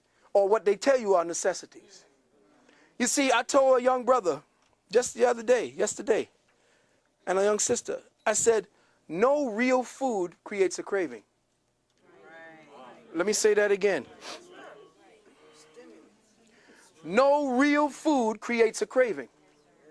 You don't Jones for apples. But you Jones for a chicken wing and some ribs. Soon as you smell it. That's your addiction. And the problem with you getting out of here is because you were in somatic lockdown. I did a tape. I talked 11 hours, so you know how long I could go. I ain't going to stay that long. I had people sleeping on the floor, still talking to them. You are in somatic lockdown. Somatic lockdown means you're somatic, your body lockdown. Your physical body today, based upon Willie Lynchism, is your cellular structure is constituted of addicted cells. Your cells have been conditioned by addiction. That's how they control you. Once you create an appetite within the physical body, I control you. I got you for an appetite for comfort. Got to go home, got to have a bed, got to have your lights, got to have your TV, got to have your fridge, got to have a certain amount of clothing, got to have your makeup, got to have all of these things, and they make you want it. Once they got you wanting that, needing it, craving it, they got you. That's why I say when I was talking, Brother Dell and me were talking last night till about 2 in the morning, right, brother? We were talking about a day of absence, and then a week of absence, then a month of absence. Once you pull the plug on this cracker, he will come begging you. What do you want, nigga? Anything you can have. Just put the plug back in. Just look at me on TV some more.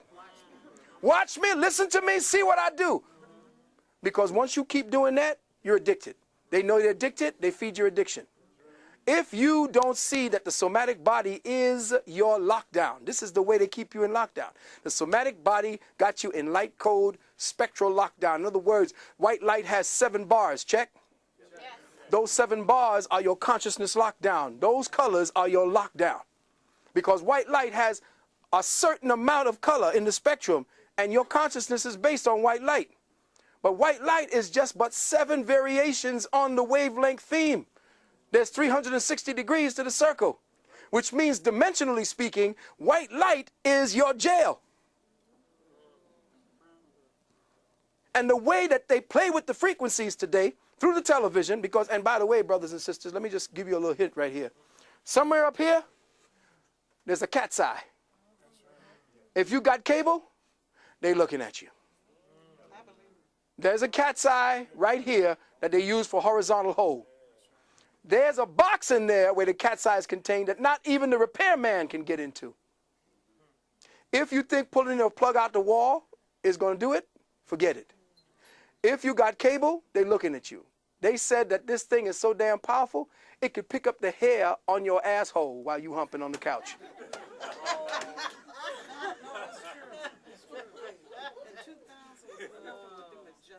And all of these niggas is out there running, getting all this digital, liquid screen, big-ass TVs with Big Brother looking right in their living room. Right into their living room. And all these new cars? Oh, yeah. They got y'all. They're tracking y'all good. And get ready for your what do you call it, card? Your national ID card is coming. And I'm going to drop this for y'all. This is a little gift I'm going to drop for y'all. Get ready for the October surprise.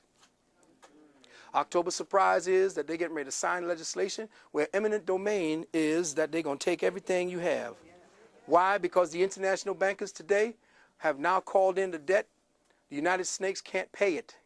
If you are part of the United Snakes, they got you. This is concentration camp time, brothers and sisters. This is how they're financing the war in Vietnam, in Iraq, same damn thing. What they're doing is they're locking brothers up. And every crime has a price.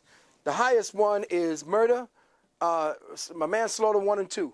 These have a price to them. As soon as the judge finds you guilty, he runs in the back, calls down to Wall Street, and writes a bond on your damn case number. That case number now goes out and is picked up and sold over as an exchange. Investor picks it up. It's $4 million, say, for a murder. $4 million, the investor picks it up. They sell it to them for $40 million. The investor pays $16 million. They take that money and they put it into the Securities Exchange Commission, and that now becomes a bond worth $400 million. And that's how they are financing the war with the brothers in jail. Using your Social Security card. Let me just give you this. Take out your Social Security card. I'm going to give you a lesson right now. Real. Anybody got an SS card? I know you do. We're all good slaves. All right.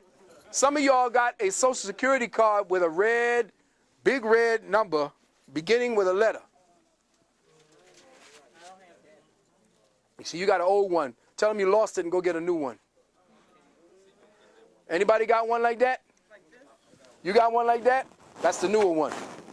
The new one's got a red number in the back, beginning with a letter. The letter tells you what state your bank account is in. The bank account you're talking about is between $10 and $100 million. That's written in your name. Now, let me tell you something. Keep looking at your card. Look at your card and look at the front. What does it say? Your name, right? Wrong. There you go. It's all in capital letters. That ain't you. That's a corporation written with your name. It's called a straw man. Anybody ever here saw The Wizard of Oz? Well, that's what they were talking about back in 1913. The straw man is the created entity at the time of your birth, when you were in a delivery room, when your mother delivered you to the state. What they did was, when you took the birth certificate and you signed up for it, it didn't say mother or father, it said informer. So your mother informed on you and wrote down all of the criteria to send you over to the state. Once the state took that over to the Human Resources Administration, they took that certificate and turned it into a bond, which is money. And that bond with your name, in your artificial name, becomes a way that the government leverages as well as discharges debt in your name. If you see your original birth certificate, it's got stamps from all over the world. That Social Security card is what's going to put you in the concentration camp. Your birth certificate, your driver's license, all of these. Now, may I, sister? Don't put this on camera. The sister has her name here, but see, this ain't no good. How did she make it good? She signed her name. This is you taking all responsibility for all the liabilities of this corporation. Wow. Look, anybody got a checkbook? Take out a checkbook. All right, I know I came from one thing and I'm putting you into the other, but this is deconditioning the African mind. A little piece of it. Later on, I'm going to do consultations. You got a check? Okay. Again, when you have your checkbook, I'll just cover this so you can see. You see your checkbook here. I'll cover your name, sister. Or you can blow out the numbers too. Okay, cool. The checkbook is a fiduciary instrument for your straw man. There is no money. Anybody got $1? I might as well do this real quick because this is old information. All the Moors and all the ascended brothers and sisters know what I'm talking about, but there are brothers and sisters who don't know what I'm talking about. And we're coming down to October. And in October, that's when they're going to move on everybody. That's when they're opening the gates to the newly refurbished concentration camps. In all of the military bases, they shut down. That's why they're shutting them down. All right? Now, listen carefully. Here in the corner is the straw man, the artificial entity, the artificial corporation that's written in your name to look like your name.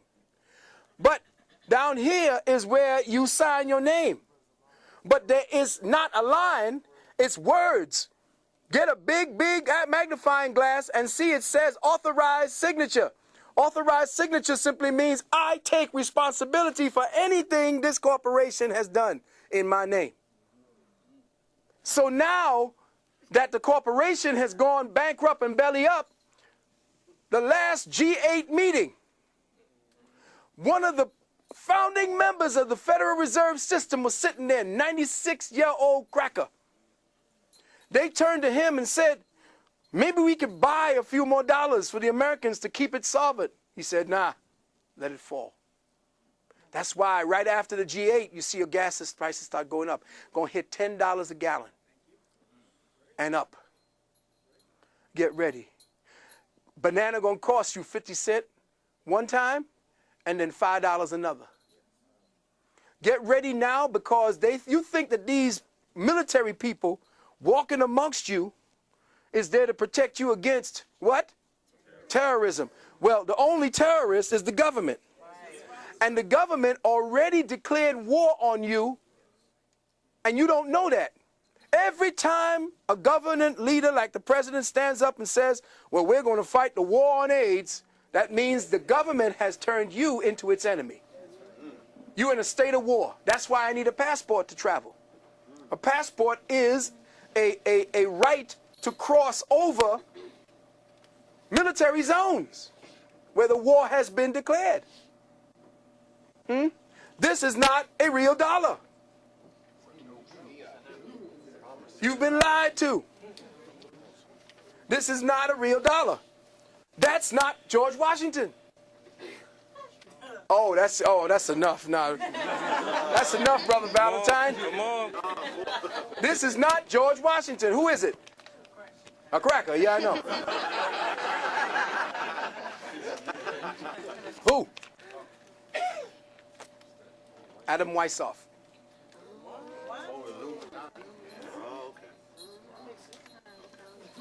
Adam Weishaupt, originator of the Illuminati.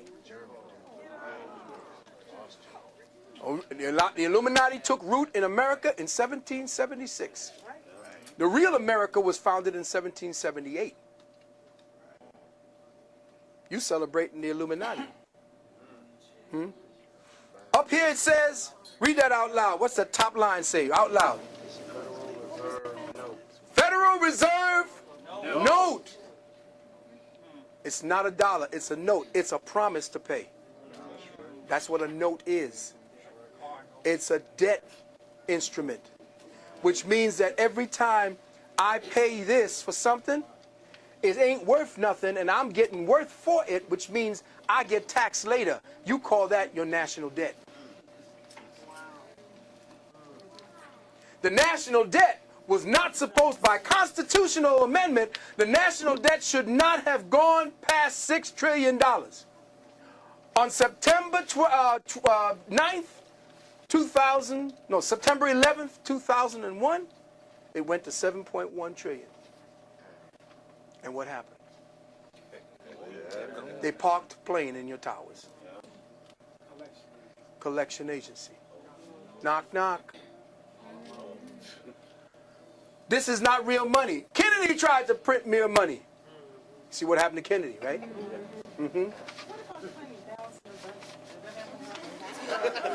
Clinton was balancing a woman on his lap. He wasn't balancing no budget, he was balancing some bust. If you look in the corner, you will see a picture of an owl peeking over the top by the one. These two are shields. Shields of the Rothschild. The different shields that you see around the one, those are the shields of the Rothschild. And if you look up the word Rothschild, you'll see banker to the Vatican. That's a whole other story. What else you see here? The most poignant and the most sophisticated sigil of power being sent around the world today. No longer again, because the euro, hey, guess this, they are using the euro in Jamaica now. West Indies. It's over for the dollar. The new central banking system is in Europe at this time. America is a debtor nation, a slave nation at this time. The word federal comes from the word feudal. In other words, we are back to a feudal state. Check where I'm coming from now. This is the only currency that had 2 seals. You Moorish brothers and I know what we're talking about. There are 2 seals on this bad boy. One that is from the United Snakes itself, 32nd and 33rd degrees in masonry, the feathers on the left and right wing. The bottom part 9, what you're looking at, the 6, which is the so-called Star of David above the head. All of it ours, all of it perverted. But what you're not looking at over here is what they call the seal of the Illuminati, which they took directly from us, which is essentially the Moorish Circle 7 seal. Now, how do I know it's the Circle 7 seal? Well, if you do a zoom in, I'll show you. If you look at this, you'll see that it is within a circle. Check. But if you look at the light as it beams on the pyramid, the way that the light is beaming on the pyramid, it does not fit the shadow. So when you turn it upside down, you see that the circle and the 7 is actually what you're looking at.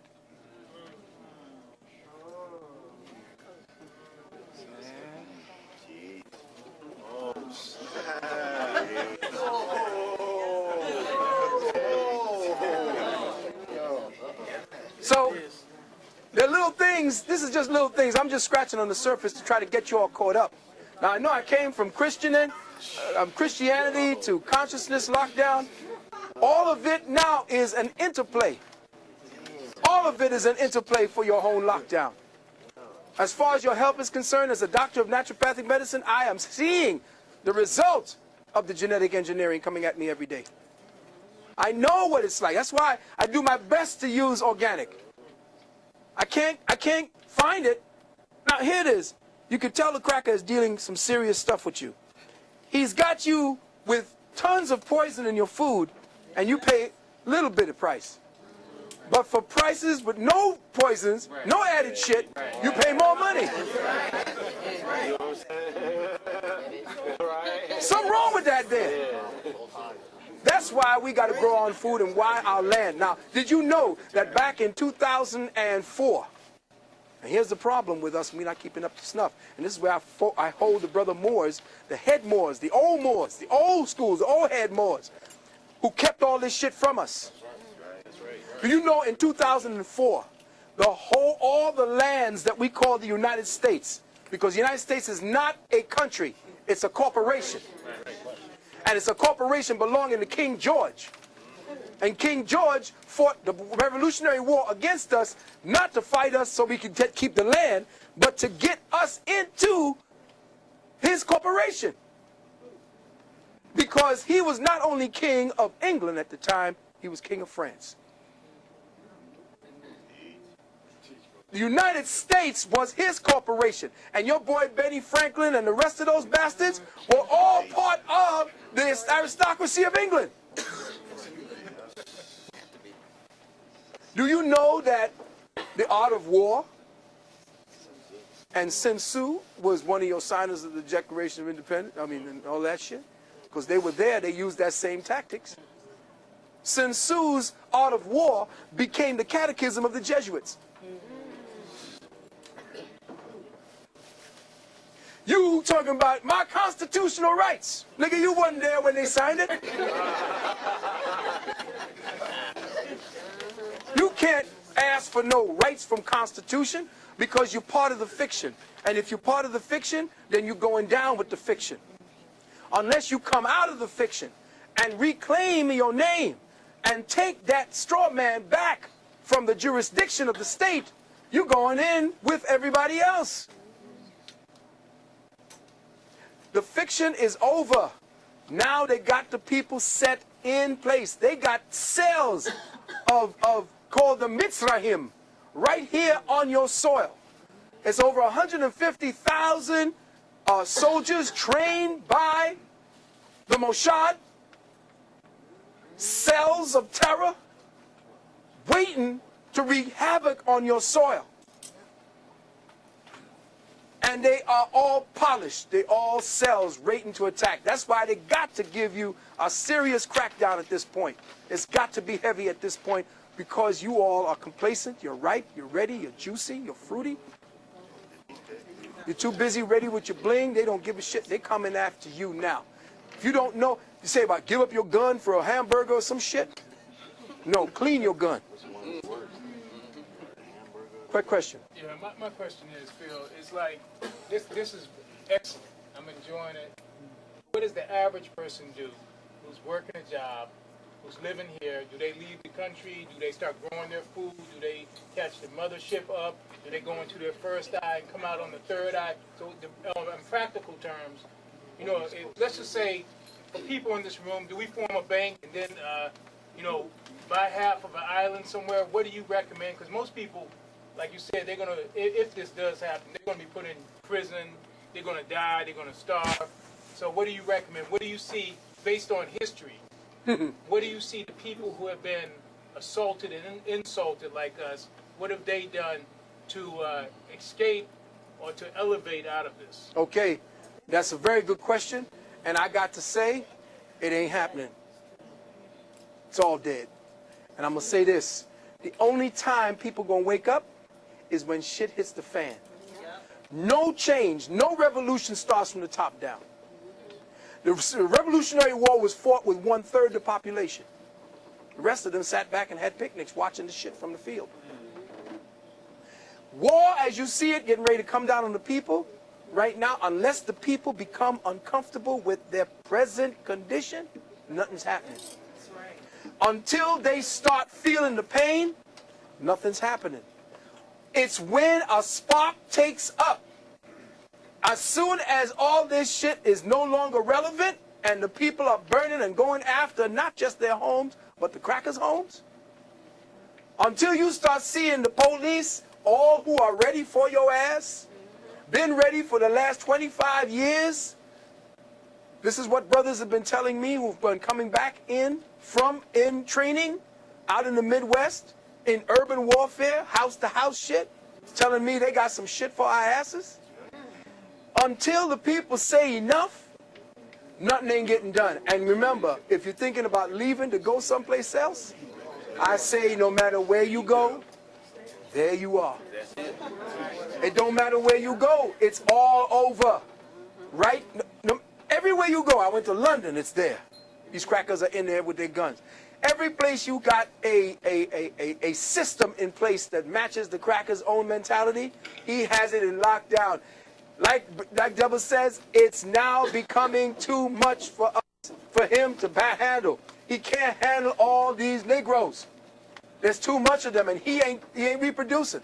He's got cells now of artificial wombs where he's growing a whole nother generation of crackers. This is real. So for me to say to you, okay, drop everything, get rid of your job, get a weapon, go off into the mountains and get ready. Grow your own food, get a book on agriculture, don't worry about what you look like. Start thinking about 5 foot ahead. Start picking up organic, therapeutic grade essential oils, because that's the way you're going to be able to deal with all of the diseases and sicknesses. There's one that I use called Thieves. This was a formula that they used to use when they were robbing the graves during the plagues. And when they caught up with the robbers, they were saying, well, how come you ain't sick?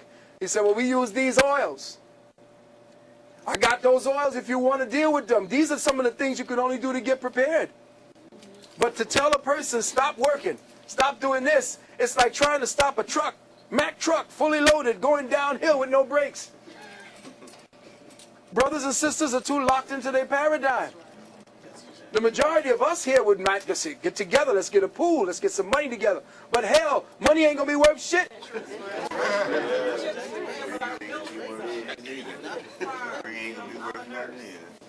See, you more worthy, but you are more valuable than a doctor. Do you know that? A nurse, yeah, well, they found out that during the nuclear holocaust, who would be the most noteworthy people that you would want to keep around? Consensus said doctors were doctors is useless. The only people that really of worth were nurses, because they know how to take care of people. The doctors just prescribe shit. They analyze and they what do you call that again? They diagnose? No, before that. Diagnose and then they drug you. Nothing to do with healing. Somebody has something to say over here in the back. Question back there? It was you? No, it was in the back, yeah. So, like we discussing now, like brother Henry said, we shouldn't be trying to improve the quality of life because it's all screwed up. It's all screwed up. So we should be doing, people in here should be doing rituals to end it. Well, the idea is, You know the what I'm rituals, saying? see, rituals is cool if you want to stay one place and get the place locked down. And a ritual would be to build a fence. That's ritual. But if you want a ritual to deal with it, then get yourself clear of all the things that you're going to lose. Get ready to lose loved ones. Get ready to lose your property. Get ready to lose what you thought. In fact, there's a book that I was told to tell you all about.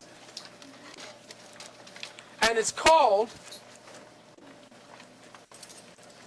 get this book and order it off the net. It's called Picking Up the Pieces. Now, check it out now. It's by a woman named Sorcha Faal. S-O-R-C-H-A, first word. Next word, Faal, F-A-A-L.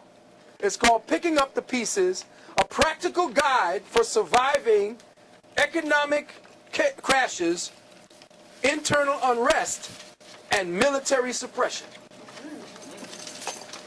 Yes. Talking about this whole scenario. Yeah. One of the things that they stress is not to get all bent out of shape about what's getting ready to happen. Because if it doesn't, people are going downhill. Yeah. It's got to happen just like you said, to come out of the Garden of Eden. Black people, the way they're going right now, they're gonna basically, it's not going to be good. They got to be woken up some kind of way, and no other way it's going to work. It's good. But Yeah. the thing that they're also saying is that, well, nothing can be lost. Because all knowledge is stored on the other side. Of course all it the is. time. Your Akashic And as records. long as we maintain the ability to communicate with the other side, that, in my opinion, is the most important thing. Because no matter what happens, how bad things get, Yeah. you can always go back. You can always do real Sankofa and reconstruct. Exactly. But again, we have to keep the records intact. The reason why they are giving us the food they're giving us is to delete the Sankofa records. Remember, every time you eat, you teach your DNA. And the more you eat foods without seeds, see, if a thing ain't got a seed, it ain't got a nature. It ain't got a lineage. It may be anything. Frankenfood. Yeah. So what you're looking at is the way to destroy and delete the ability to recoup that knowledge. And that's in the food that you're eating. Here's the other thing. Next 3 months, economic chaos predicted. Currency devaluation. Overpricing on real estate. No one outside the country accepting U.S. currency. Now listen to this. You go up to a website called whatdoesitmean.com. Whatdoesitmean.com. This book called Picking Up the Pieces is a book where the author went around to all the different countries where dictators were and talked to the people who survived the dictatorship. And the people told them all the things they did. How to bribe guards is in there, and government officials. How to kill and distance yourself from the feelings. What to do, where to go, how to grow your food. Where to go, how to set up enclaves of protection for one another. It's all in that book. And it happened where she went to Poland, Nazi Germany, people who survived there, Russia, parts of Cuba, where else? Over here in the United States. But all the people that had all the records of being under the very same regime you're about to come under. They wrote this book, and she said, hurry up and get it, because she don't know how long they're going to keep it on the line. So when we leave here today, based upon what we have now structured and found out, I'm giving you what I can, to the brother who's sitting. I'm giving you what I can, a wake-up call. How we as ingenious Africans have always found out a way around things is that we first had to know what we were dealing with. Once we knew, then the ancestors who are there to always give us a way through. Always start beaming through. Yesterday the ancestors were there because the drums, I'm trying to write and get ready for today, and the pencil was that I couldn't put it on the paper. I just had to stop and say, okay, take me. Do it. That's what we need. And like what brother was saying about the ritual, yes, but the ritual has to be proactive. It can't be just you sitting there lighting candles, burning, calling a couple of names. You got to seriously be dancing. You got to feel it. If you're making love, don't just be... Where the kids at? What you're doing is that you are using the sexual force, which is the force of the universe, the creative force, through the female. See, the female is the ground. She's the soil. And when you're making love to her brothers, sometimes you just blank out. And you go someplace else. And she's just a soft, nice feeling body, and you just in your own mind. That shit gotta stop. Sister, the two of you all got to sit down and face one another. You're all in love with one another, and you're really about that, because making love is about you making tomorrow, making real. The mind of the woman is a soil. Her mind is a computer mind. All right? It's a personal mind. Now, let me give you the science and the metaphysics. The female is me. The male is I. Let me say that again. The female is the personal me. The male is the impersonal I. That's why we don't really care what you be saying sometimes.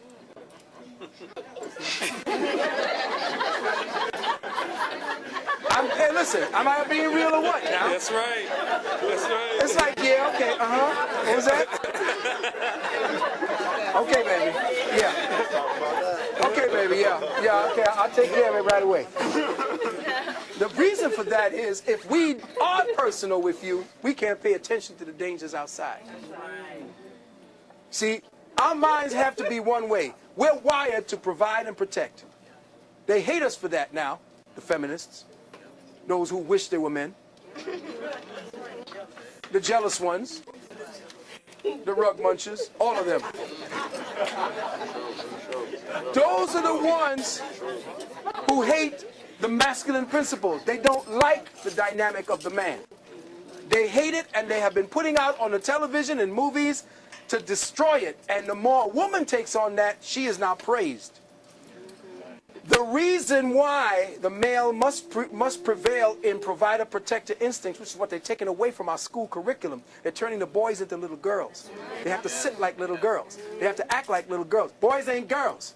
From the time they're 6 months of age, they have testosterone flowing through their system, which is another reason why you can't be giving your boy children soy. That's why you're turning out all these faggots. And stop worrying about your boys. You know, let the boy cry first 6 years and then give him to the father. And you fathers out there, it's time for you to start stepping up, because those are the warriors of tomorrow that's going to take your goddamn fat out the fire. And if you ain't training your son to be a killer and a warrior and a provider and a protector and a father, all of what's necessary for tomorrow, then you ain't no damn good, and they might as well cut your lineage right there.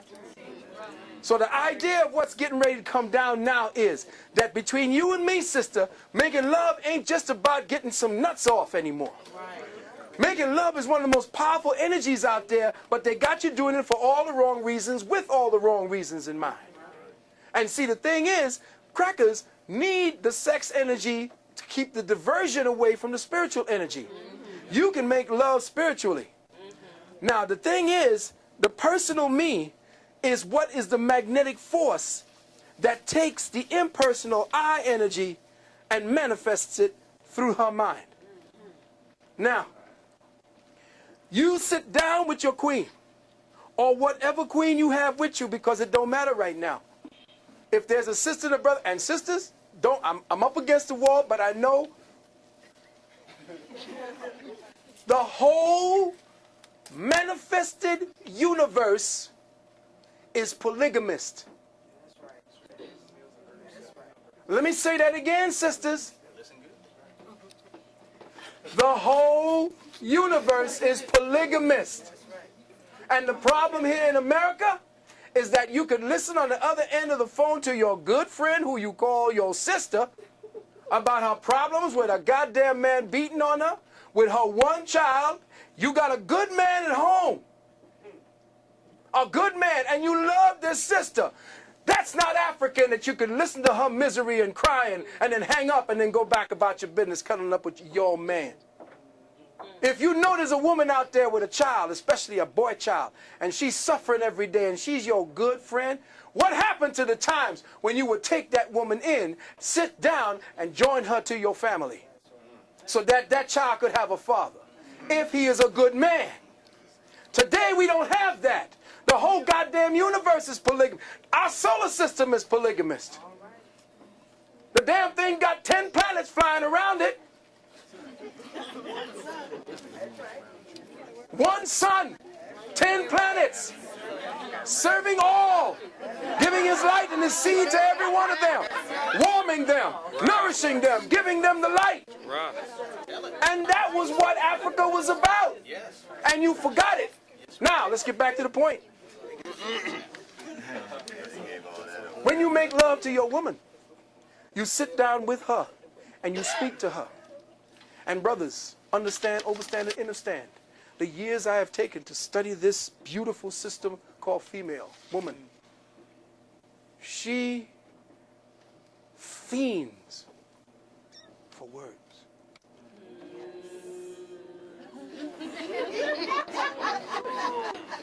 You cannot intellectualize with her. Do not tell her instructions. Speak to her of the me, the personal, because she's personal. She's all about the body. Her whole body is her. She is nothing but her body, her world, her universe, her system of thinking, her system of feeling. Her whole body dictates to her day in, day out. She is her body. She is the creature of cycles. Her body tells her what to do, what to say, what to think, what to feel. If after 22.5 days, 7 days before that, the body is saying to her, come on, it's about to happen. Mood up. 2 minutes later, mood down, get away from me. What? I don't know, I just don't feel it. Just leave me alone. Because she is controlled through her body. Her body is everything. And she is her feelings. You must speak to her, not to tell her what to do, but to say the right words that would move her feelings. And then she would know what to do. See, you have to use your words to stop cutting, to stop beating and browbeating. But you see, today's sisters are so busy antagonizing with you that you got to get there sometimes. But the word is very important to the sister, which is why when you're going to do this tantric exercise, you have to be able to do it when she's least expecting it. Don't say, okay, baby, get ready to do tantra. Okay, let me see. What words I got here? Your eyes. No, it ain't going to work like that. Thumbing pages and trying to get that, that's not going to work.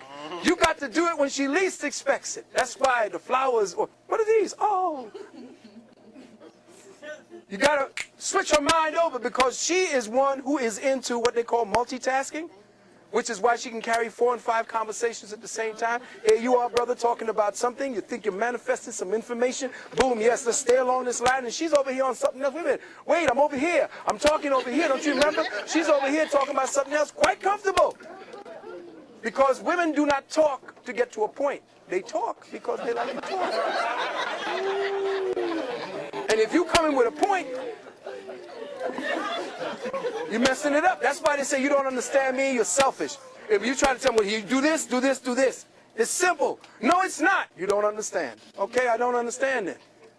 But understand when you're talking to her, you're speaking to a incredibly complex wiring manufactured for feelings. And so with your words, without least expecting it, your words must now come from a place in the heart. You can't, you got to come up with feelings at this point. Words got to be something that you just trip her up, something she doesn't expect. The unexpected is the way to the heart, brothers. It trips her attention. It brings her back to, oh my God, where am I? I can't find, I'm not stable. That's the way she wants to feel, completely out of control. Now, with your words, brother, you tell her to go into a place of meditation. No, you're going into meditation versus meditation, me and I. And you speak to her and you talk to her of words. Now you tell her, these are the programs I want you to place in your mind while we are making love. Here's what you will hold. You will hold a vision and a picture of a place, a time, a circumstance, a word, something. And in that word will you now invest all of the materials like you would invest in a child that is coming into being. And in that thought, which is now a child of the mind. Remember, a thought is a child of the mind. You now enter her. But she must be in control.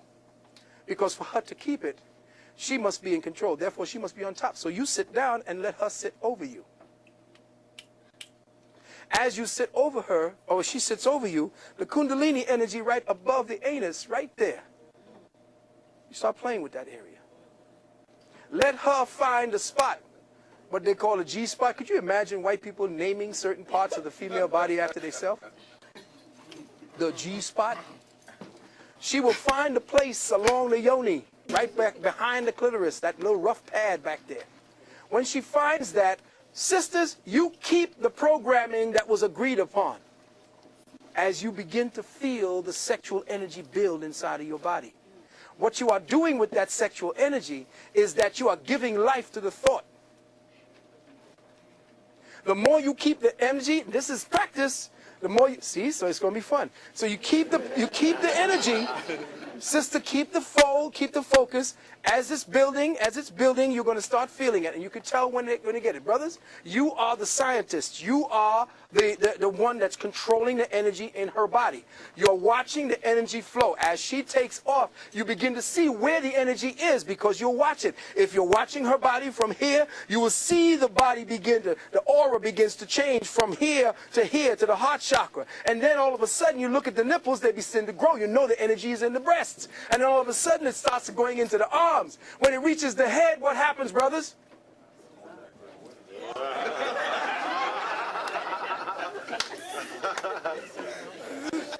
Some of them are so embarrassing.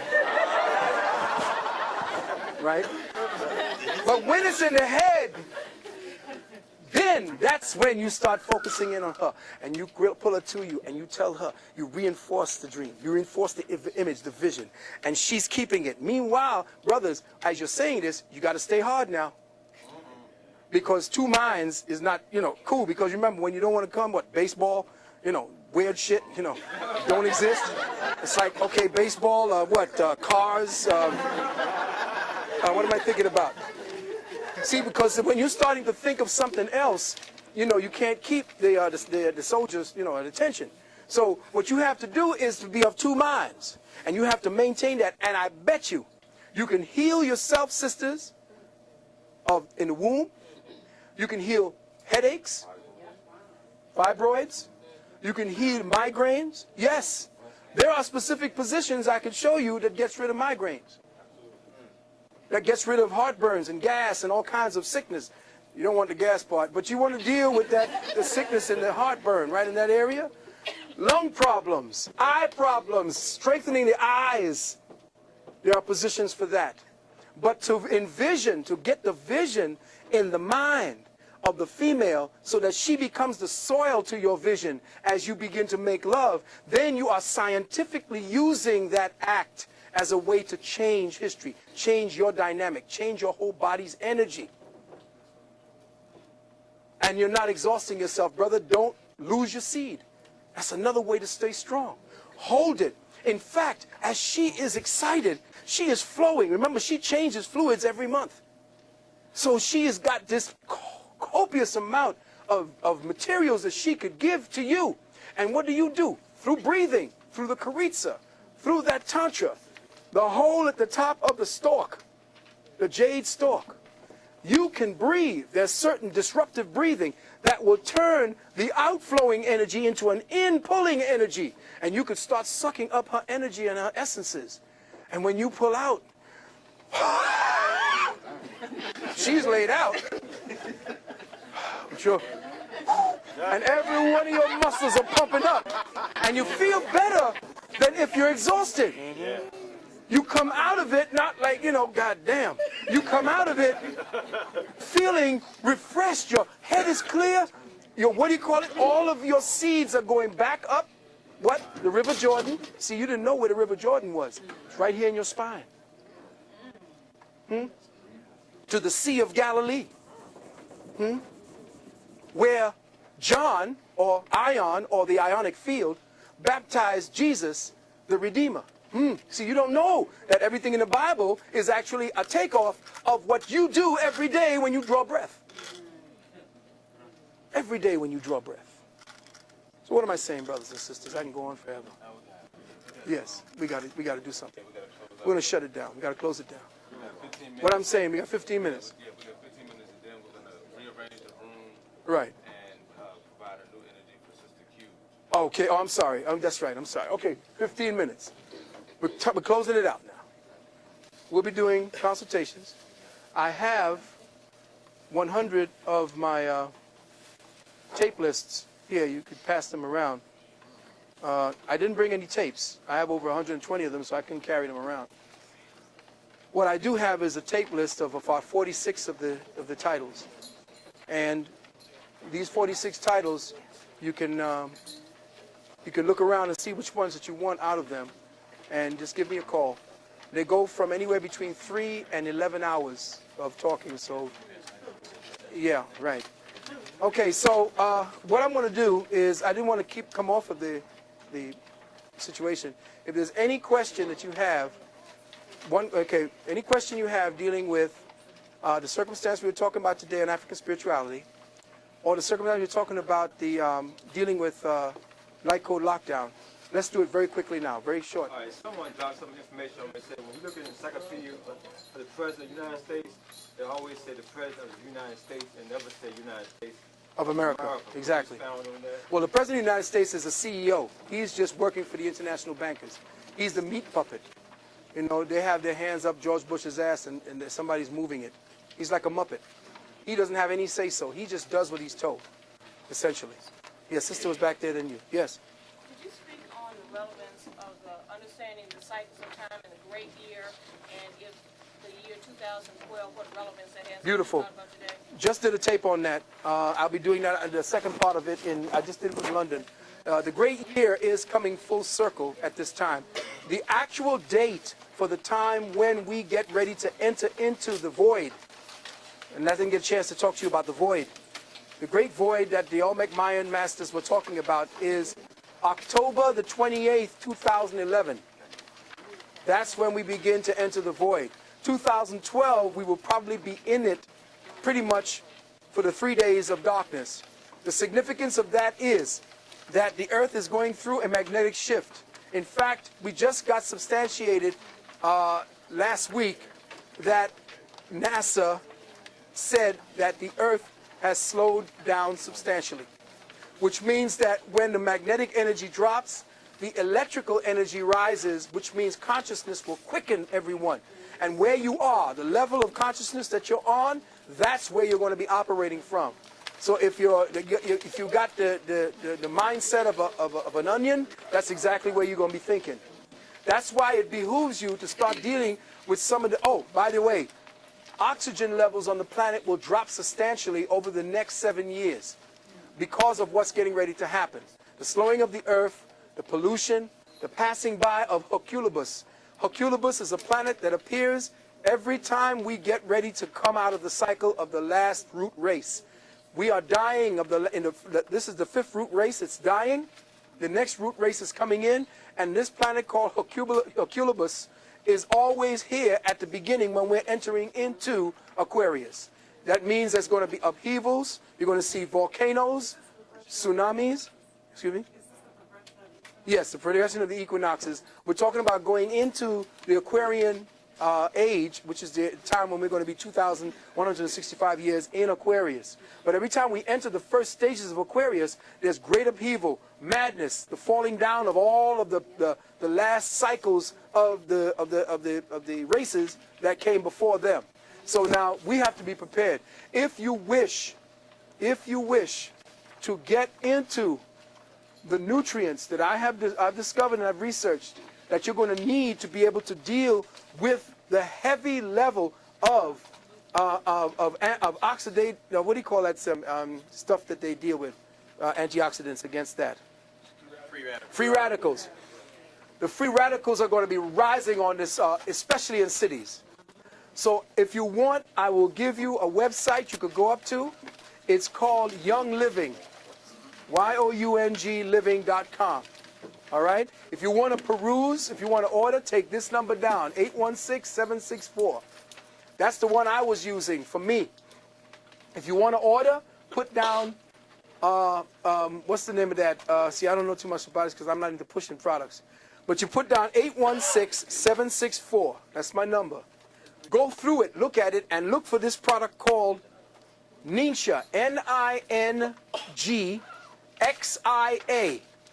It's out of China. It's a berry that has the highest antioxidant on the planet. Ninja berries. It is off the chain. The government wants it, but China got it now and saying they're going to use it. It's out of China. Now, you use that number and you put down, when you order, put down auto ship, AUTOSHIP. Now, you can go and get the Ninja berry, but then scan the website and look at the oils. Those oils are vital. They are highly oxygenated, clove oils, all of these. And it's pure. It's not the oils that you get that they say 100% essential oil. The essential oil you're buying today is crap. It's garbage. They tell you do not consume. This oil you can put in your mouth. You can take it directly in and highly oxygenate certain areas of your body. You need to get this done. Listen, I can only give you this. The specific materials that I can give you is last minute. I don't see you every day. I'm traveling around the world trying to get as many people in the communities aware of what's out there. The unfortunate thing about it is that the cracker got all of your materials, and he's using it to save some of his own. So I'm saying use what you can, and I'm giving you that website. He even tells you that the oils he got from Kemet, from studying the Kemetic philosophies. All right, so very quickly, we only got about 5 minutes. Okay, melanin coming into the galaxy. Oh, that's right. I'm sorry, sister. She had her hand up first. You go ahead. Oh, the straw man. Okay, I want you to take this website, this email down. For those of you who wish to deal with the straw man and how to get out of the system, there is a sister. Her name is Sister Myra L. She will be holding a 13-week course up in New York. She just had her class, but you write to her. Her email is Ashira, A-S-H-E-R-A, Ashira at earthlink.net. Ashira at earthlink.net. And you say, I was listening to Brother Valentine. He said that you may have some tapes or CDs on spiritual sovereignty. All right? Please let me know how I may be able to get in contact with it. Now, this course is expensive because it's going to get your ass out the fire. Whatever you can do, it's a 13-week course. See if you can get together and maybe just send 1 or 2 people to the class. Let them stay up in New York for a while they're doing it. Just finance that. Once they got it down, they can come back and give it to the group. Because this sister is bad. She just kicked the judge's ass. She was dropping shit on the judge, oh man, she just waylaid them. So now, if you want the science to get out of this so that you know how to navigate, and that's what a Moor means. A Moor means a navigator. You want to know how to navigate? Talk to this sister, or at least write her, and do it like yesterday, if you want to know. Brother asked a question about the melanin that's coming into our society, our galaxy. right now at the edge of the Milky Way. Scientists in Rome found that melanin is now coming in its rawest state into our atmosphere. And they see that the melanin is not just a melanin with a what do you call it? A design structured like a molecule. It's organic. Let me say this again. The melanin coming in from outer space, the dark matter material, is organic. It's DNA. It's the ancestors coming back. And it blew the mind of the Rome scientists, and they're now studying it. They're now studying cosmic melanin. They call it cosmids. And they're coming in right now at this particular time. One more question. If that's it? Yes, the hieroglyphic, or what we call Medunacha. Right. Yes. Can we find out more information about the melanin coming in? Uh-huh. Where can we find out? Go up and it's a European site we found it at. And it's called Cosmids, Plasmids, and Fullerenes. Fullerenes. Cosmids, Plasmids, Plasmids, and Fullerenes, Fullerenes. And then do a Google search on those, and it should put you into the website where they're speaking about that. In fact, they found this dark matter coming into our galaxy, and they sent up, check this out, they sent up satellites to investigate it, and guess what the satellite's name is? The Rosetta.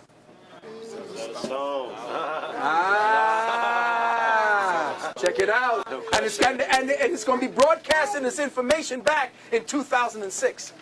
Yes, sister. When are you coming back to Richmond, Virginia? I have no idea when I'm invited. I just loved it here, first and foremost. Brother, I'll tell you, this has been a beautiful experience for me. It reminds me of when I was out there in London and around. You people here have been just wonderful. And I thank you for your attention.